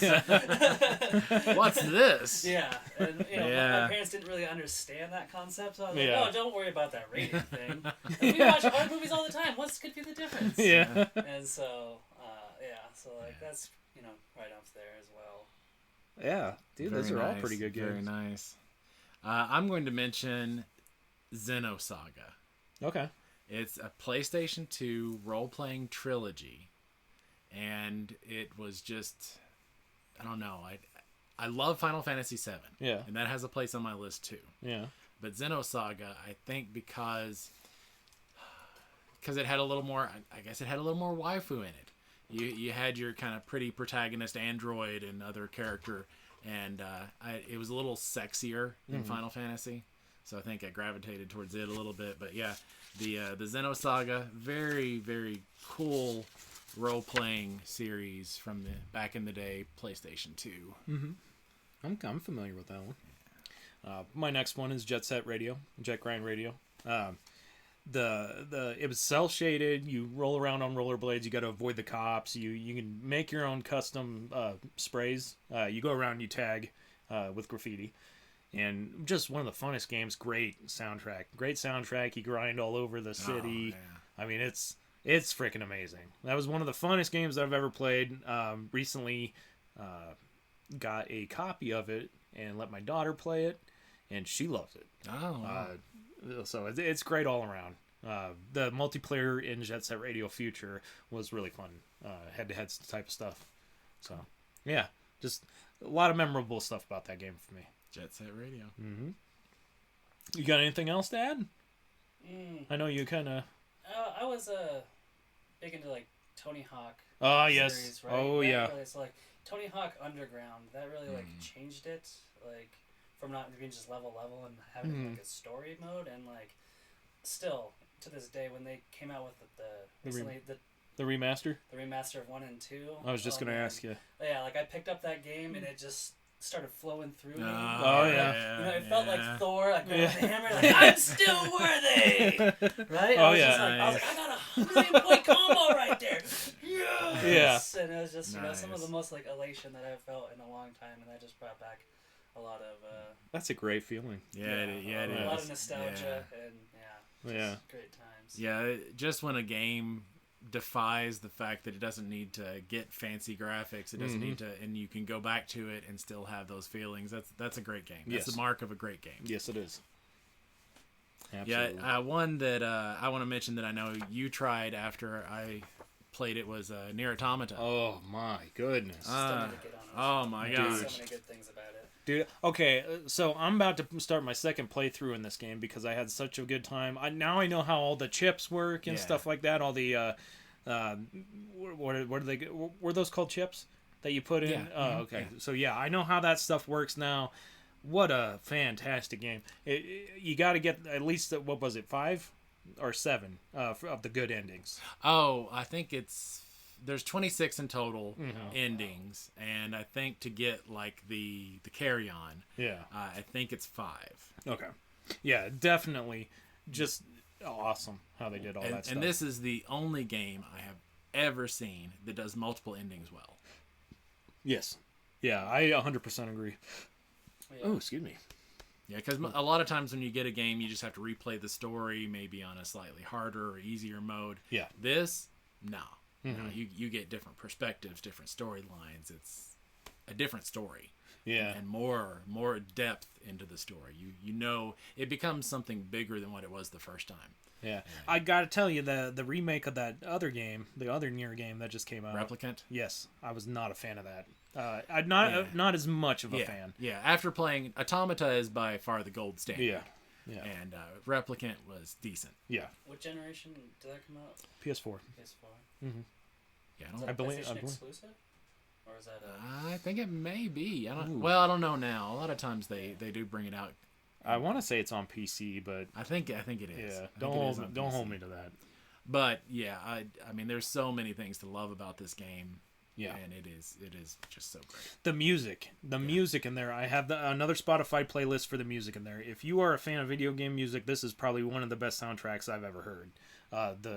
It's all original. It's not, like Jet Set Radio had Cold in it, and I think a couple other ones, but this just really good. And there are a few video games where the end just hits me to the core. Yeah.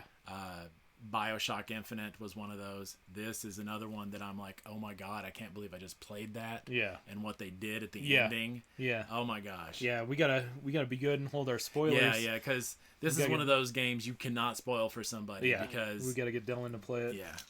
Yeah. So as soon as I got the copy of this with PlayStation Plus, but I liked it so much, and I wanted my wife and my kids to be able to play it. So I went out and bought the Game of the Yora edition. Yeah. And just so they could play it on their own PlayStations and stuff, because I did the digital, PlayStation Plus. Not the Game of the Year edition, the Game of the Yora edition, like you said. Okay, and then my next one is XCOM 1. Oh, I've spent a lot of time on XCOM 1. Finally beat XCOM 2, so maybe probably should have updated it. XCOM 2 with the way you can customize your soldiers and stuff is just, it's so amazing. And I'm so excited about that company doing Midnight Suns for Marvel come up this next year. Oh yeah. If you're a fan of strategy games, never played XCOM, I'd recommend it. You can basically play it on anything. I believe XCOM 2 is even out on iOS. Oh, probably. Yeah, it's a good game. Oh yeah. All right. Anything else you want to add? You had a little time to think. I'd probably have to throw in there probably like Modern Warfare 3. Okay. That really sparked my love for first-person shooters. Okay. And stuff, and like the one time I think it was you get like 20 kills in a row and get to drop a nuke on everybody and it ends the game. Like there's been rarely where I've felt like such gratitude or like pride and joy. And, like, I just owned everybody in this game. I've never gotten a nuke in Call of Duty. I think it's only twice in my life I've ever had it, and like that first one was just like, oh my god. Oh, that's pretty crazy. Yeah, I nice was achievement. Yeah, I got into Black Ops. I the one right before Modern Warfare 3. That's when I started getting serious into COD. But I tend to like Treyarch's games instead of Infinity Ward's Call of Duty entries. I don't know. I just like I did like the Black Ops until the camera angles got all funky in number 2. Oh, really? Yeah. See, I think that's when I started to dominate for some reason. Did you? Like, I was on the PlayStation's like top 100 board. Like, oh yeah, nice. Yeah. When I was playing that game. That was for sure. Yeah, damn. I didn't know you were that good at like Call of only Duty. that specific one, and like I was like just good with like this loadout, like, and I was just dominating with my like mini AK-47s or AK-97s or something like that. See, the trick is to play like a domination type mode or what was it, King of the Hill or something like that. Then you can rack up your kills. See, no, I was always team deathmatch, man. Yeah. Because I got some like 83 and one death in a game. Well, right. I mean, it was easier to rack up kills because nobody actually plays the game, the mode. They play this like. Oh yeah, everything's a deathmatch on that game. Like, yeah. People's like don't understand. Like no, protect that person. Like, no, they're just going for kills for no reason. Yeah, the three of us on Fortnite could do some damage. Well, we probably could. We could probably actually stick together. Yeah, no kidding. Hey, dude, I'm telling you, Logan's gotten pretty good. He's gotten better about it. Yeah. His kids are actually pretty decent, but they did have a bad habit of just like, I'm going to go over here. Yeah, halfway across the map. But with the Gears of War people coming out now. I might have to get back into Fortnite, which I hate saying. I never thought I'd ever say that again. Yeah. It just keeps pulling you back in. Yeah. All right, what's your next on your list? I had Suikoden, which was a PlayStation 1 game, role-playing. One of the things I liked about it is it had 107 different characters you could find to put in your party. Damn. Yeah, the 107 stars, and it was a constant theme throughout the whole series. So a huge variety of characters you could put in your party and use. That's an awful lot of people to go around and collect to get in your party. Yeah, I mean a 6-person party. Yeah, but there was 107 different characters out there you could. That's put in your headquarters, and you built your headquarters, and it had different shops and whatever. And this was back on PlayStation 1. Yeah, they had. I think they went up to Suikoden 5. Okay. And there was a PlayStation 2 version of like a different title and so forth. Yeah. So, but that's a very classic series. And if you like role playing games, that's I've heard of it, but I've never played it. Yeah, I think it runs like $150 on eBay because you can't find it. Other places. So. Right. Next one on my list is Armored Core 2: Another Age. That's from what I understand, that was the first one that didn't have the arenas in it. But I mean, I didn't care. That was Armored Core was a great game. Yeah, that was my introduction to Armored Core. After this game, I went out and bought every single one. Somewhere in my garage, every single one is there. Just waiting for me to pop it back in and replay it. But holy crap! Okay, so couch co-op and couch versus. My friends and I, everybody had this game. And everybody was like, well, I'm going to kick your ass. And I was like, I beg to differ. And And so one day we all got over to my house. We had like a 2-day tournament, and holy crap, everybody was really good. Nice. Except for nobody was good enough to Good beat me. enough. Yes, and you it was were, all you were the ender. yeah. In the zone No, of enders. yes, I had. It was a special weapon I had because you'd have defenses for any types of missiles coming at you and whatever. But I had like a puck that flew out on the ground and then launched missiles underneath them. Ah. So that's the weapon. I guess that's gets the you one. right where it hurts. Oh yeah, right in the undercarriage, right in the stepchildren. I don't know what that means. But anyway, you got any other ones? Maybe you didn't think of? Honorable mentions. Let's just go to honorable real mentions. easy honorable mentions. Yeah, is that? Yeah, just kind of in the recent years, God of War. Oh, that's yeah. great. Like, and especially Yeah. like the recent. Can't wait for the second one to come out in the Yeah. spring. It's Ragnarok, I think, is coming Yeah. out. But Yeah. whatever. God of War, the PS4 version was pretty awesome. Yes. Oh yeah, we were spoiled that Yeah, year. that was good. I was doing I did 1, 2, 3, and I don't know if I ever got to like the fourth one or whatever in that series, and they kind of like lost it a little bit there, but I think it came right back around. Oh, yeah. and it just that hammer again, like it just felt like Thor's hammer Oh, yeah. going back and forth, and like that was just such a good feeling when it's the good ergonomics on that game. Oh, yeah. and kind of same thing with Spider-Man. Like I really was into that during the PS2 days. Mm-hmm. And then I don't think they really had anything on like PS3 that I really remember. At least was it memorable, or maybe I didn't play. But this most recent one, and the Miles Morales one was fantastic.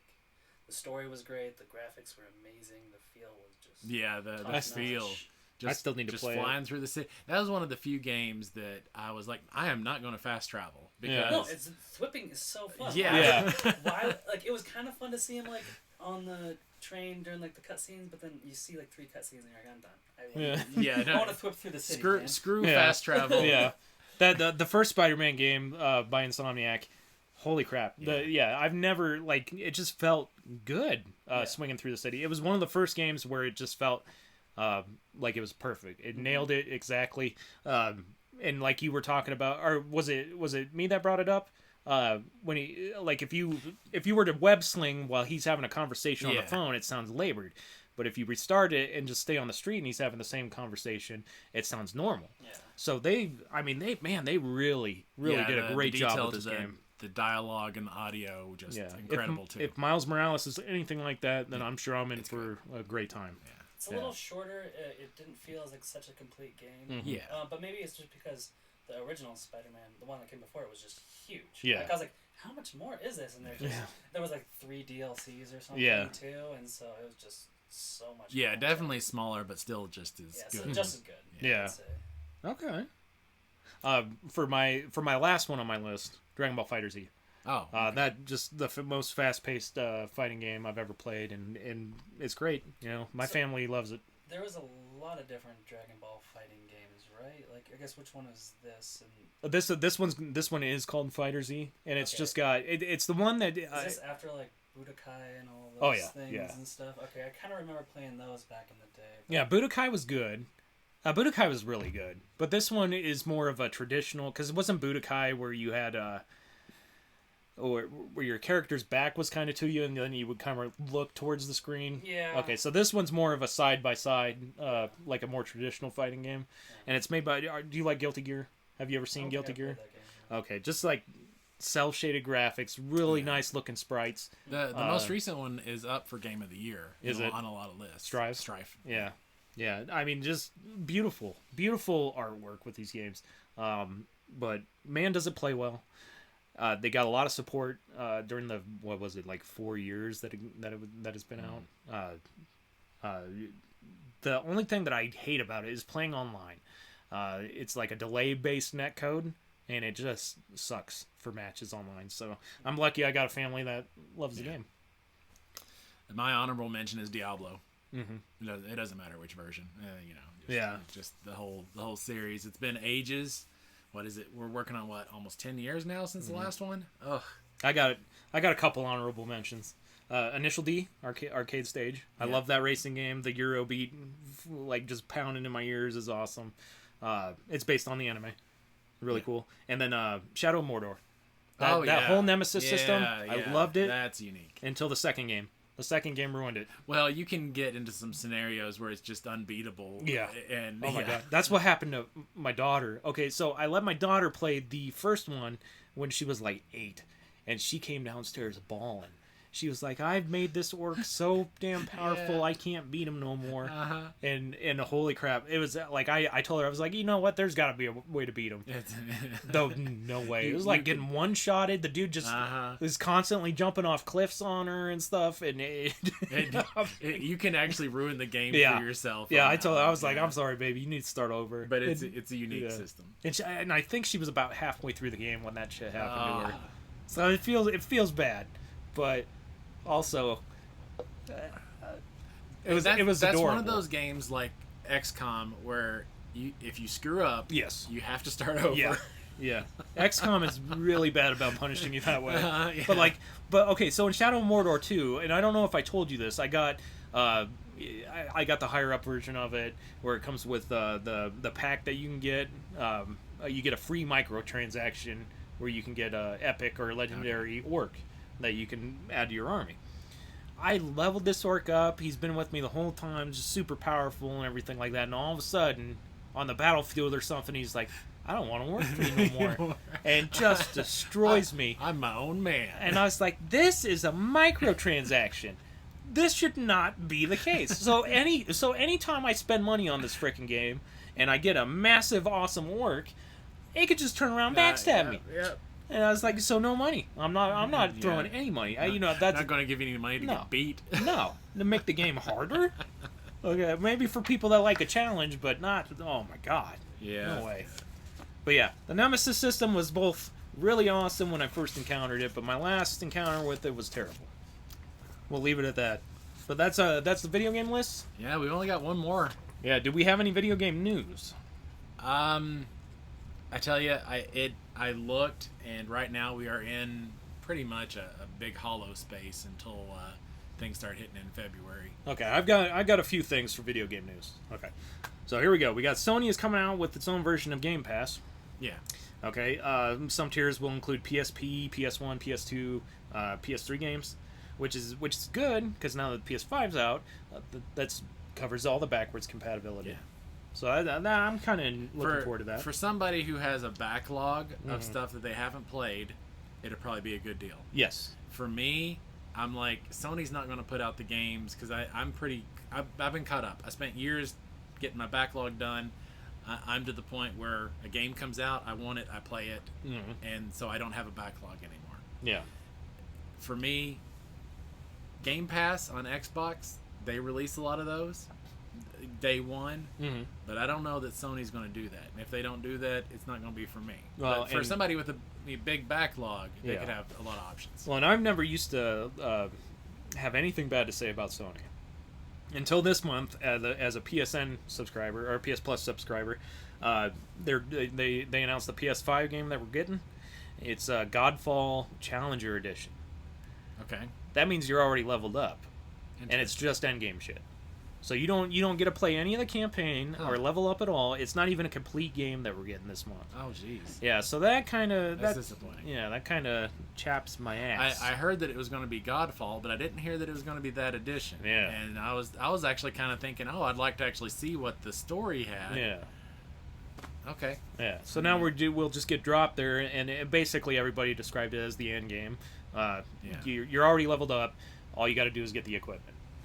Or get better equipment. I don't know. Yeah, it don't sound like a whole hell of a lot of fun to me. But we just play Fortnite. Yeah, and they're giving bonus like VR games this month too. So I don't know. Yeah, I do, but to get it to hook up to PS5 is just nasty. I don't like break my TV and accidentally punch it. Yeah. That's what I'm not like a bull in a china shop. I don't want to be blinded. Oh, swinging man. around my own living room. Yeah, man, we did when we first got it, we did the underwater thing with Drake where he's in the shark cage and everything, and he went into a fetal position as soon as he saw a shark and started screaming. Oh man! And he was a little younger. He was, yeah. And then we brought my dad over, and he played some heist game, and he's having fun just like looking through rafters and shooting these people trying to rush the bank and stop him from robbing it and stuff. So he basically took it over. But anyway, that's neither here nor there. Resident Evil Biohazard is the best VR experience I've ever had. And I'll say that until the day I die. That is the funnest time I've had in VR. I've heard good things ever. about it. Yeah. But I know I'd probably instantly throw up putting that on. Yeah. Because I've got ear issues and stuff. Yeah. So. My wife can't handle it. If it's like a Rails type game where you're riding in a cart or something, she's good with it. Okay. But if you're walking around and stuff, that's when it starts bothering her. And me, you know what? I'm lucky. People tried to talk me out of getting it. And I was like, I did VR a long, long time ago, and it didn't bother me. So I'm going to take the chance. And lo and behold, man, I stayed in VR world probably about 15 hours straight playing Resident Evil. I'm just waiting for the full body suit. Yeah, you got some freaking no kidding. Oasis situation going on over here. Oh, well, with Meta, you never know. Yeah, they already got so much information on Yeah. us. You never know. Who knows? Okay, new BioShock coming out in 2022. Okay, Infinite was one of my favorite games. Okay. I think I purchased that bundle on one of my consoles and never played through it all. That's in my backlog that I still need to go through. Yeah, I think I've got them. Oh, excuse me. Got them all on PlayStation for free through PS Plus, but I've never played them either. Oh, okay. Yeah. I've played them all. Have you? Played Infinite first, and then I liked it so much I went back and played the others. They have the Big Daddy things in them, right? Okay. So I have played the first one, I believe. Is Infinite, is that like a prequel or is it just a side? It is Or is that a spoiler? Yeah. I don't want to spoil anything about it because the ending is one of those endings for a video game that you kind of have to experience. So, okay. yeah. And it does relate back to the others in ways. So, yeah, try it. If you're looking for a good shooter with a good story, yeah, Infinite's definitely one. All right. And then the last piece of video game news that I have is Ubisoft may be working on an open world Splinter Cell. Yeah. And I know Splinter Cell was pretty huge. The only time I've ever bought Splinter Cell was to soft mod my Xbox. Because there was a glitch in that save point where you could pretty much hack your Xbox and put whatever you wanted on it.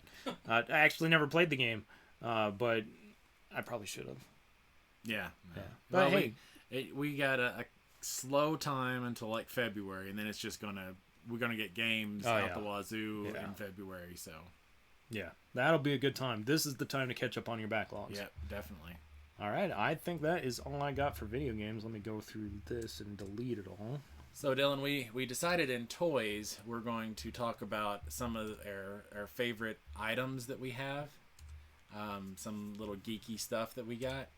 So it took me a little while to put this list together, but I've got for me it's things that I probably wouldn't sell, either because they're not worth selling and have a lot of emotional value, or to me nobody could just offer me enough money for it. Okay. So. And that's saying a lot for me because I sell everything. So. Yeah. So I'm actually kind of curious to see what's on your list. Examples, I guess. Well, here's one. Unless you want to start off. No, go for it. All right. So, Sarah got me a record player, and I got an audiobook. Holy shit! It is a Star Wars audiobook on vinyl. Wow. And it's the Rebel Mission to Orb Mantell. And so I was just so tickled because it's on vinyl. It's an audiobook on vinyl. How cool is that? I never knew they had audiobooks on vinyl. So that's something that I just won't part with. Yeah, that's crazy. All right, mine are going to be mostly are all statues. Oh, you love your statues. Yeah, I love my statues. Marcus Phoenix statue, I believe it's the one that came with the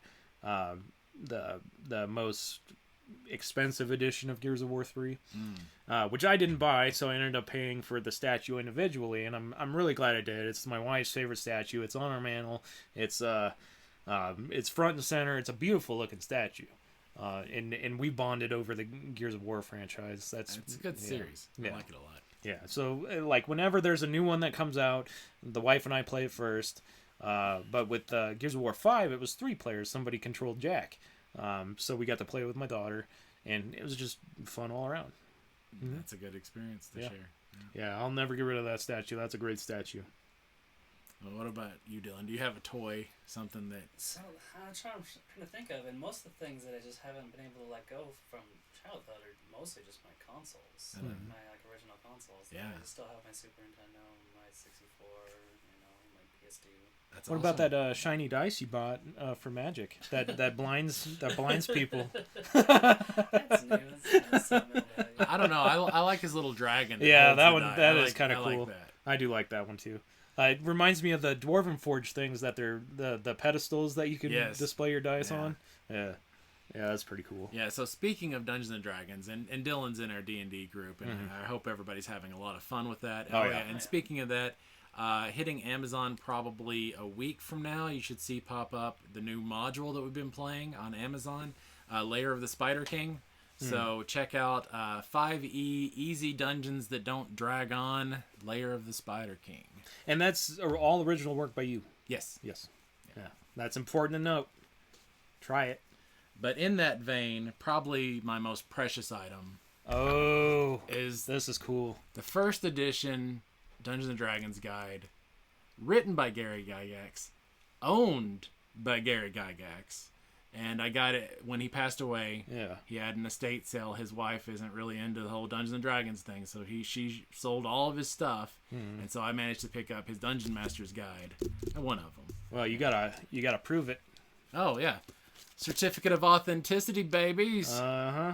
Yeah, right there. Yeah. So, yeah, I don't open that thing because that's something I just won't part with. I have no idea how much it's worth. Yeah, it's stored in a remote island location Yes. off the coast of Madagascar.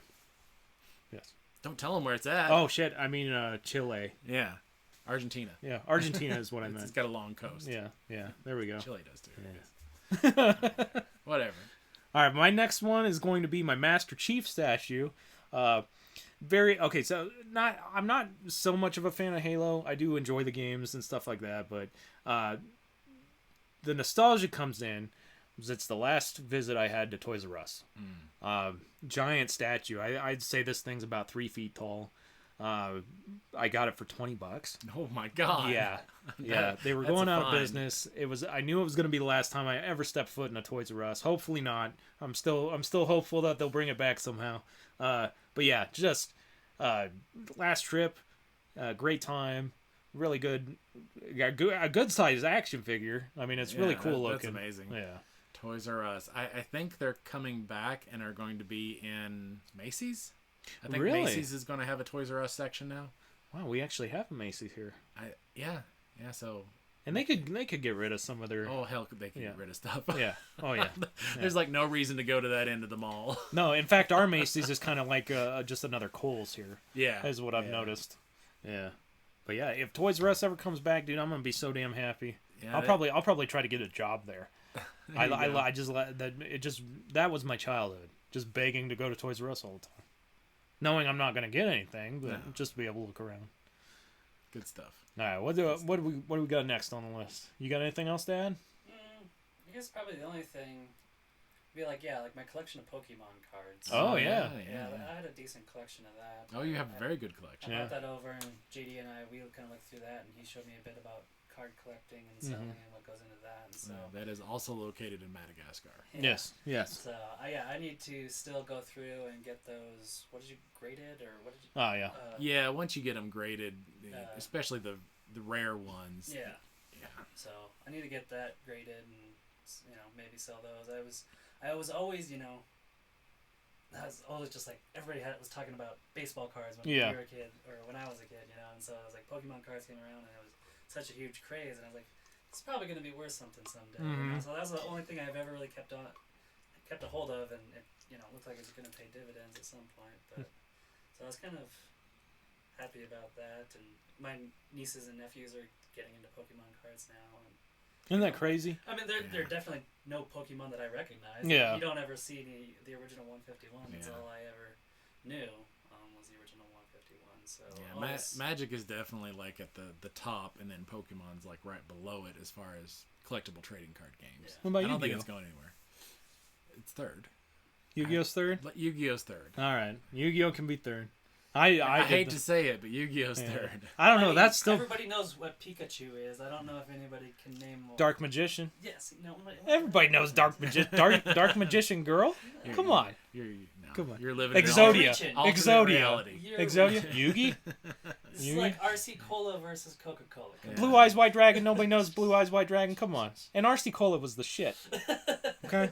And Shasta. I want to hear from anybody out there who thinks Yu-Gi-Oh is more popular than Pokemon. No. We want to hear. Okay, I know that it's not more popular than Pokemon, but I'm thinking the card game might be. As I know, Konami is really pushing out. Well, don't they come out with way more expansions than Pokemon do? I don't know.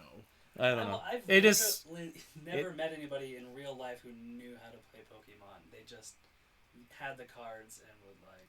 Okay. This card's bigger. And so like, as far as actually gameplay, that might be true. But like, Pokemon was always like a trading card. Like it was just a trade. They never actually played. I've actually played. I know. I played. I played the video game like on my Game Boy, like the actual card game. So from that, but I've never played a real person who built a deck. Yeah. Or knew anybody who built a deck in real life, or even could. I built a child slaying deck in Yu-Gi-Oh. I almost got beat up by a parent for making a 12-year-old cry, but he cheated. So it's everybody's dream. So raise your kids better. Yeah. I used to do that while teaching all the time. All right. So Pokemon cards for you. Yeah, that's about it. What about you? I got another item or more cards? Or no item. No, What's next on your list? Let's get the. We talked about Final Fantasy VII, but I've still got the original Black Label, not non-reproduced Final Fantasy. Very nice. Original PlayStation there. Yeah. Yeah. All I got is an unopened copy of Legend of Dragoon on PlayStation. Which is a very good game. Yeah. I have what is it? Zelda Wind Waker edition of the Wii U, which nobody bought the Wii U, first of all. We got it. Oh, and then like I have the Wind Waker edition, which came with like cool shit, which I think might, I don't know, be a slight, rare commodity since nobody bought that system. It seemed to like. Yeah. Yeah. The only silver lining to when in Florida we got robbed. The only silver lining is they chose to take the Wii over the Xbox. Oh, so yeah. Did you get robbed by seniors? And they forgot the little motion bar. Oh no way! So it was like completely worthless to them. Dumbass. All right. So for my next one is my Powdered Toast Man statue. Oh, Ren nice. and Stimpy. We first moved down to Florida. My wife kept bragging about this comic book shop, Tate's Comic Books down there. Okay. I've been there. So have you? Yeah. Okay, so I followed them immediately on Instagram, and they posted Powdered Toast Man. I was like, Fallon, we're gonna take that drive. I was like, we gotta go get it. Nice. And she said, you know what? Let's do it. So went there, got my Powdered Toast Man statue. I'll throw a picture up right there. I'm gonna pick Dylan's nose while I'm at it. So yeah, it's one of my favorite ones. That's nostalgia. So much from Ren and Stimpy. So yeah, that's one of my favorite statues. You see, not one of them so far is a perverted statue, but that's gonna change. I know. I'm kind of disappointed. No, it's gonna change. It's gonna change. In fact, when I started collecting anime statues, my friends used to tease me about throwing hot glue on them. Oh. Yeah. Yeah. And then I was like so disappointed in them. Well, I've got the new toys coming out this week. Okay. A small selection. Are we done with? Do you have any more to add? Nah. Okay, I got a couple more. I'm gonna do my Sniper Wolf statue, the Bashujo one. Love Sniper Wolf from Metal Gear Solid, and then my Shirogane. I guess we can show them a Bashujo. Okay. If you wanna, can you grab that? Yeah, and we got Felicia. I got pre-ordered. Oh, nice. Yeah. Okay, so this is a Bashujo statue. Really, really nice looking. Proportionate, painted well. Just when you buy these online, try to make sure you're buying from a good source. Otherwise, you might get duped into buying knockoff. Because these are really easy to make silicone molds out of, and if I do get a 3D printer, that's probably all I'm gonna do. Oh yeah, it's just all the Bashujo statues. There we go. Yeah, I got a few in mind that I would like as well. There we go. Oh. All right, so yeah, those are all my statues. My Shiranui was the last one. First waifu. Actually, first fighting game I got into was Fatal Fury. I didn't get into Street Fighter. I didn't get into Mortal Kombat. I saw that one and liked it. Nice. Yep. I can totally understand. I think I want to order those statues too. I mean, The Darkstalkers ones. Yeah. Morrigan and Felicia Darkstalkers. Fucking Italian, man. Darkstalkers statues. They're really good. Yeah. Fucking so good. Yeah. There's my time for today. Yeah. Okay. So I'm done with my toys. I don't know if I have anything to add. I do. Okay, so the toys news, first 4 figures, which makes some really impressive looking stuff. Statues, everything. Very expensive. Very expensive. I wanted a Castlevania one. It had, Simon Belmont in his pose on that first video game. Yeah. First Castlevania cover. They wanted like $500 for it. Yeah, now it's only gone up. I think it's over $1,000 now. But they have a bust of Spyro coming out. And it's pretty big. and she was on your list. Yes. Yeah, she's on your waifu list. No, Spyro the Dragon. Yeah. Oh, Not Spiral. Not Spiral. No. That's one sexy purple dragon. This is curseless Italianness. But yeah, so they have a smaller bust of him, which is still pretty damn big, and then they have a life-size bust of Spyro. Oh, wow. That's the important part, because I thought that was cool. Life-size, wow. Yeah, and it's pretty big. It's really cool looking. It's not as cartoon, it's very cartoony. It don't look like the Skylanders version of Spyro. Okay. It's got like really aggressive line work on it. It looks cool. So I'll throw it up there. Sorry, Dylan. Didn't mean to poke your nose there. Didn't mean to boop the snoot. But okay, yeah, that's the only. That's the only toy news that I got. All right, so just we're almost wrapping up this episode here, but just a couple of toys coming out this week. We've got a Lucy statue from Fairy Tale. Pretty nice looking statue coming out there. Mm-hmm. You guys ever see Dexter's Laboratory? Oh yeah. We got the pop vinyl for Dee Dee. Uh-oh. Dee Dee's pop vinyl coming out, and That's so ugly. Yeah, I know it is really hideous. Yeah, it is. But I've got a place in my heart for Dee Dee. Yeah. And you've seen the Mandalorian season 2, right? No. Then I can't show you this. Dang. Hey, no evil, see no evil. If you've seen the end of Mandalorian season 2. Oh, I think, is it about the cameo? Yeah. Oh, I know. Okay. Well, you've got your Luke Skywalker and Grogu pop vinyl hitting the shelves this week. So Sucking all the life out of Grogu. Oh. Everything. I'm still enjoying it. Good stuff. Yeah, we still got our non-video game list. You are right, sir. So obviously, I think our top ones is going to be D&D. Yeah, Dungeons and Dragons. 40 years, doesn't matter. It's still great. Yeah. Okay, so for my second one is One Night Ultimate Werewolf. I think that game is so much fun. If you're not familiar with it, it's a party game. You can go from anywhere from 4 characters to up to 75, I believe, is the max you can have. Really fun game. It's whodunit. You got to figure out who the werewolves are. I think I want to mention. I'm off camera. Okay. You want me to go on with my list? Yeah, go ahead. All right. Some show and tell. We'll do a couple real fast. Yu-Gi-Oh! That was a really fun card game for me. We kind of already talked about that. 7 Point Pitch. I played it a lot with my family. I fell in love with that game. Got really good with it. And that's just a regular card game. I'd recommend to learn it if you're bored or want to try something new. HeroClix. Had a lot of clicks. Yes. Love HeroClix. Yeah. We played the Marvel ones a lot when I was working, like right before I went to college, when we got heavily into drinking and partying. We took our HeroClix and our beer drinking seriously. And then Yahtzee. And the only reason that's on there is because I remember going to Maryville, Missouri, when I was little to visit my great grandma. And we'd sit there and we'd go and have brunch, come home, play some Yahtzee. So Always. Yahtzee's just cool. oh yeah. It's a fun time. All right, so I'm going to start with the most nostalgic for me. Okay. So I grew up in Kentucky, and where I grew up, there's no hobby stores. You don't order things like you do off the internet. So getting very geeky related stuff was always a challenge. Okay. And we were vacationing, and I found this old Avalon Hill game, Down with the King. Wow. And I was not anywhere old enough to understand the rules for this thing. Yeah. But I poured hours into learning it and figuring out what it was. And so these are my notes. Oh my God. It's just, I highlighted the crap out of this thing. And it was way over my head. But I enjoyed it so much just because it was so different.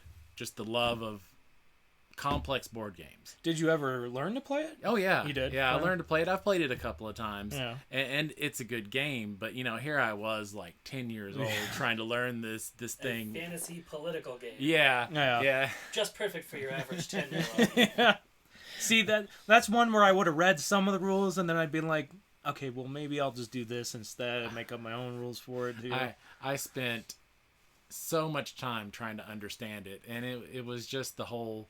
This is something beyond Monopoly. This is something beyond all these things, and it just fascinated me. Okay. So that has a special place in my heart, just because of what it is and who I was. Next on my list is Dominion, and for those of you who haven't played Dominion, it got Game of the Year. Okay. The year that it came out, and it is the very first deck building game. Oh. Included deck building. Okay, game, yeah. Not trading card game. And I just love it. There's just so much to love about it. It works great. It's smooth. And if you like constructing decks, this is a game about constructing decks and doing that in the whole process of the game. Very cool stuff. Now, I know this is dear to all of our hearts. Uh-oh. Hero Quest. Yeah, we'll never stop talking about this game. Got I don't think. stomped real quick in that game. Oh yeah. Well, we didn't have the most cooperative group. No, jeez. And Drake's doing it again. Looting people while we got enemies killing us. Oh man. I'm gonna push his ass off a cliff. And Hero Quest is the original kind of fantasy board game like that, the semi-cooperative. Easy to learn, just kind of perfect in its simplicity. Yeah. The modern version of it that I think is the best is Star Wars Imperial Assault. Okay. Star Wars Imperial Assault is both a Hero Quest upgrade where your characters go on campaigns, they level up, there's a whole story associated with it, but it also has a 2-player combat where you can build teams and play that way on grids, deep strategy kind of, the chess of the board games. Yeah, that sounds like fun. It good stuff. Is it? It's so Hero Quest is great to learn on.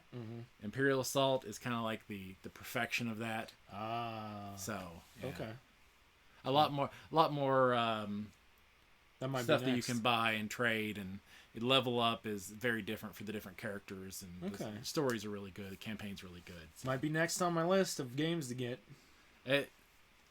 If we get to Hero Quest and we start playing it and we get tired of it, Imperial Assault is the way to go after that. All right. Yeah, we can do that. And what about you? Any favorite board games that can come to mind? Well, yeah. A few right off the bat. Is it just board games or just any non-video game. video Non-video. Yeah, non-video game. Okay, so chess right off the bat, like Love chess. It's ancient game. I don't know how to play it. I don't know how to play it. Oh, I know how to Good play stuff. shogi or shogi. It was kind I of, don't know how to play shogi. yeah, we'll have to play chess. I can see us in the summer sitting out on the porch playing some chess. definitely for sure, because I love that game, and it's as soon as I could pretty much learn the rules and which pieces do what, I was able to pretty much beat everybody in my household, and then nobody wanted to play with me. Yep. Then I taught my wife, and she does the same thing. So I've never played enough to learn the strategies and like this opening move and like all of that crap. So it's all just intuitive. I'm so glad you're my neighbor. Yeah, so it's all just intuitive trying to battle strategy, right? It's never I've gotten into those things. So I've always kind of wanted to get to there, but like had nobody to play with, and it seemed like playing against the computer. It's either like level 1, beat their ass, and level 2, like you get stomped into no oblivion. You can't make any mistakes. So I don't.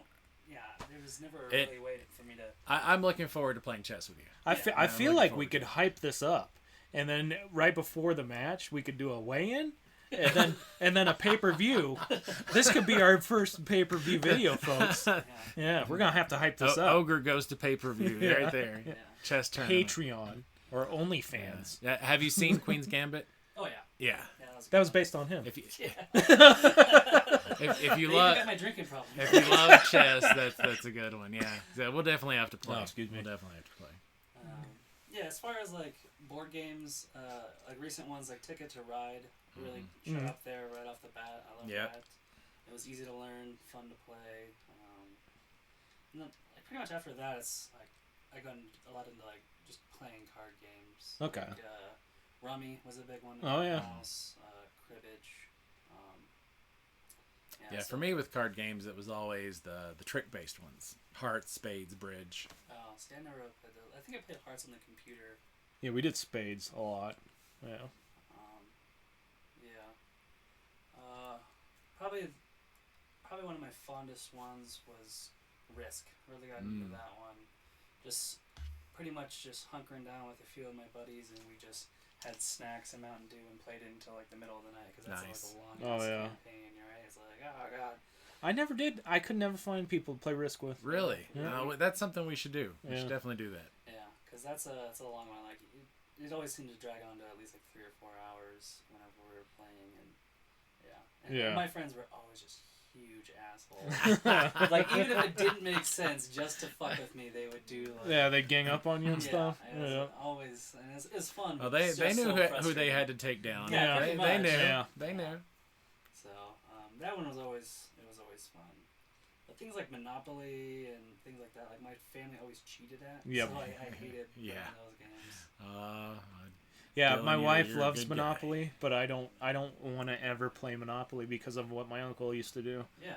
He would literally basically pause the game for like 2 hours trying to strike deals with people. Really? Oh, Yeah. no. And it was so terrible. And he's a terrible winner too. Yeah, for you people out there who, for whatever reason, you're watching our channel and you just are Monopoly, Payday, whatever, there's a world out there of better games, much better games. Yes, I don't know why you would be watching this channel if that's you, but yeah. Maybe like I don't know, some of the other or things that we talk Battleship. about. Like that's again a liar's paradise. Oh boy, Like, yeah. I don't know why those games were freaking popular when we were kids, and every household had them. Yeah. It's just like, okay, let's go lie to each other for 2 hours. Or Rock'em Sock'em robots that turned into actual boxing. Yeah. All right. Anything else you want to add before we close? Because I got one more. I think it's been a great 10th episode. Wrap it up. All right. So I am watching the last season of Lost in Space on Netflix. I'm only 2 episodes deep so far. I'm enjoying it. I'm hoping by next week I'll have the rest of it taken out. I'll give you a review then. All right. All right. That's our 10th episode. Ladies and gentlemen, Ogre, Old Guys Geekly Review. Yeah. Dylan joined us today. Maybe it will be last time. I don't know. Yeah, we'd love to see him again. Oh yeah, it was a good time. All right. So, have a great week. We'll see you. We'll catch you on the next one. Yeah. See you next week. Episode 11. Double digits now. Yeah. Yeah, we've graduated. Take it easy, guys.